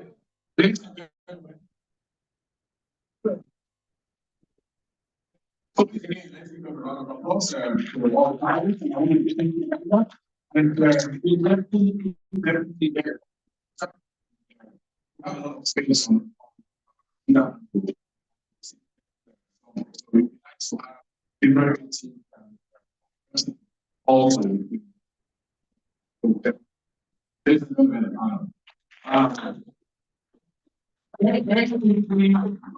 to stay the best for last. But those points that before I say that, I don't know if all people understand that there was a time in the United States where you go to a restaurant and they will say, "Oh, I'm welcome," for the Irish are not welcome. So when we talk about equity, it's good for us to look at it from any brand point of view, because it's like the Knights of Global. The biggest of these things. So we're working on that. Let me quickly invite to the microphone one of our very distinguished guests. Ladies and gentlemen, please, ladies and gentlemen, please, can I create your indulgence for pre-drop silence? Please, we'll have enough time. Gentlemen, I don't want to start writing names for that speaker. Yeah, but we'll have enough time to begin what we're doing. So please, permit me to invite to the microphone Our Excellency, Ambassador immediately Ajiboye Robert, in charge of the and head of the Embassy of the Republic of Nigeria, Dublin. She has what to do for us, and we decided to stay for life. So let me give back a round of applause.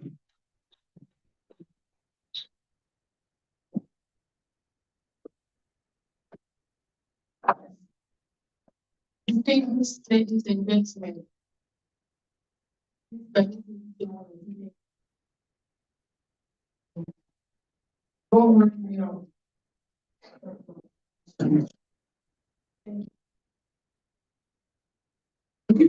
great pleasure for me to be here today. On this momentous occasion. We gather today by total movement in humanity, where the movement of people across the world are really unprecedented things. Global migration affects every corner of our world, bringing both remarkable opportunities and profound challenges that set the very fight of our community. Today, millions live outside the country of birth. Behind each statistic lies a human story.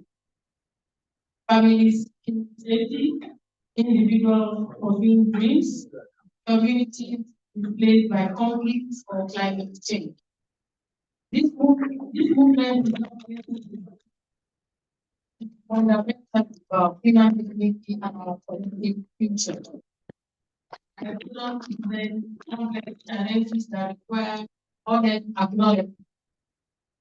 Economic pressure can strain public service and infrastructure. Cultural difference may create misunderstanding and tension. Fear of the unknown can breed mistrust and division. Challenges are real, and dismissing them as normal. Housing shortages, educational system pressures, and labor market disruption affect both established residents and income. When resources feel scarce, competition can overshadow cooperation. Without proper planning and support, communities will struggle to maintain social cohesion. Yet, resilient communities cannot deal by avoiding challenges. They are forged by putting them together.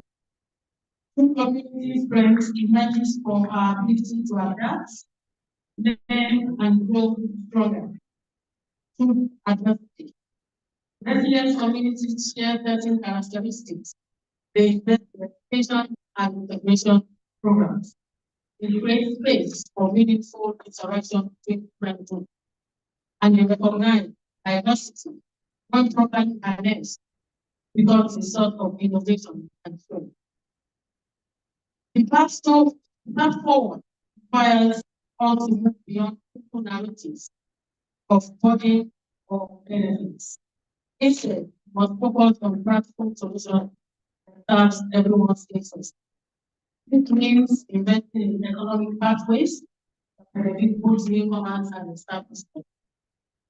Successful integration two-way streets. While newcomers must learn and adapt to their new community, existing residents must also embrace change, recognize the contribution that migration brings from entrepreneurship and innovation to cultural enrichment, enrichment and demographic vitality. Building cohesive community require active participation from all of us. Local counties must plan thoughtfully and invest widely. Businesses must create inclusive opportunities. Educational institutions must prepare young people for diverse world. And each of us must choose engagement over isolation, understanding over judgment. We must also address root causes that drive migration: conflict, poverty, climate change, and lack of opportunity. Building resilient communities at home means supporting resilient communities worldwide. Imagine communities where the restricted medical expertise helps address healthcare shortage, where a migrant entrepreneur creates jobs for local residents, and children grow up multilingual and globally minded, prepared for a interconnected world. It is not utopian thinking. It is happening in communities around the world that have chosen to see migration as an opportunity to build something better together. Challenges of global migration do not disappear, nor should be expected, but our response to this challenge define the kind of community to build. We can choose fear, we can choose hope. We can build walls, or we can build resilient, cohesive communities of tomorrow are being built today by those who understand that our shared humanity transcends our differences, and that our greatest strength lies not in our uniformity or in our. The question is before us is not whether we face the challenges of global migration, but how we will meet them together. compassion, temptation, and empathy to build society where everyone can thrive. Let me quote Dr. Adamada. Let island the world time where somewhere no black, no white, no let people for them to remember. And when you remember, going to be a paradise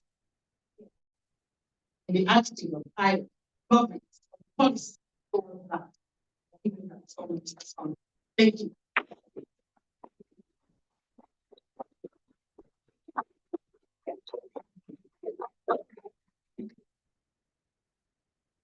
Thank you so much.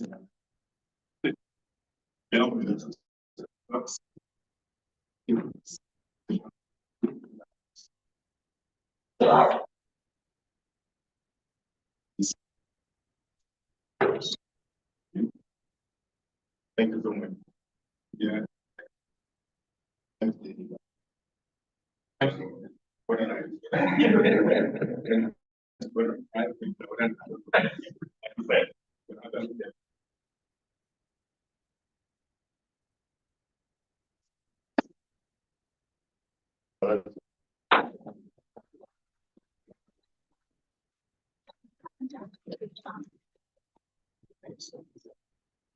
Ladies and gentlemen, thank you very much. In the mode of rounding up, we're calling from second meeting. We were closing remark. Before then, I could indulge in very good for you.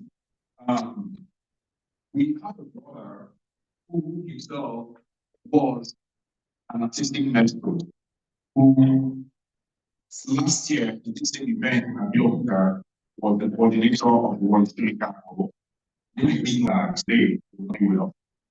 Passed on 2 weeks ago, because of the position that he has been able to be city can be very well.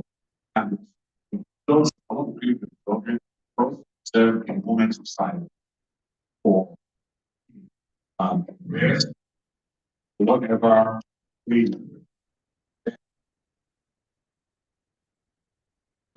silent. His name is Wole Ajayi. Wole Ajayi.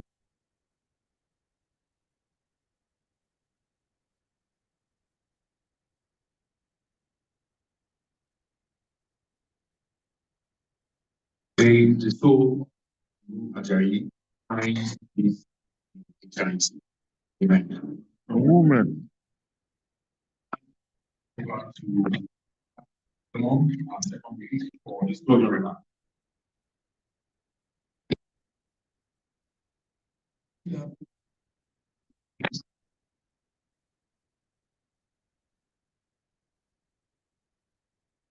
Start. Okay.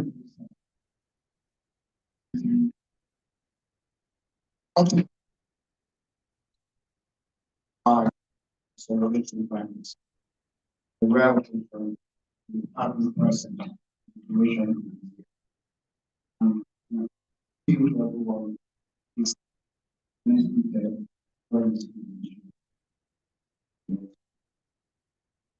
Tonight, this evening, hosting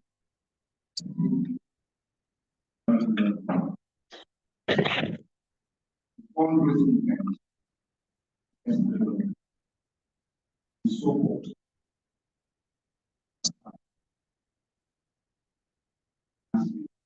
Eastern.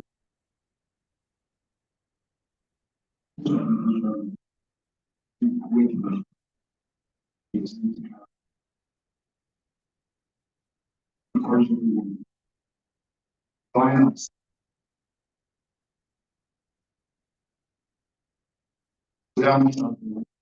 Environment that we is what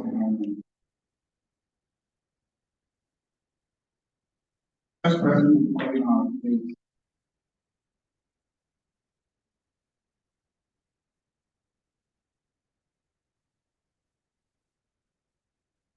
It's been a great honor working with you. the huge learning experience working with Thomas, Professor Wole, Mr. Wole, and say thank you. Finally, Mars, situation.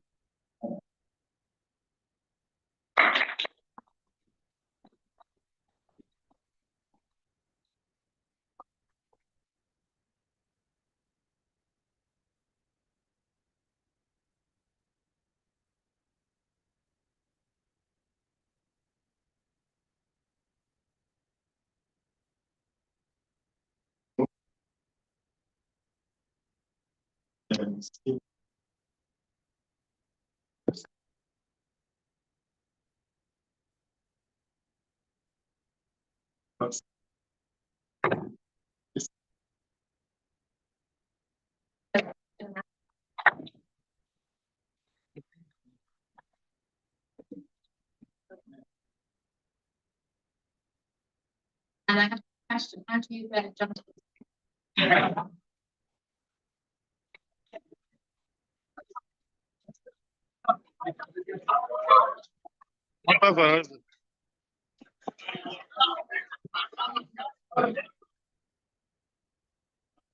What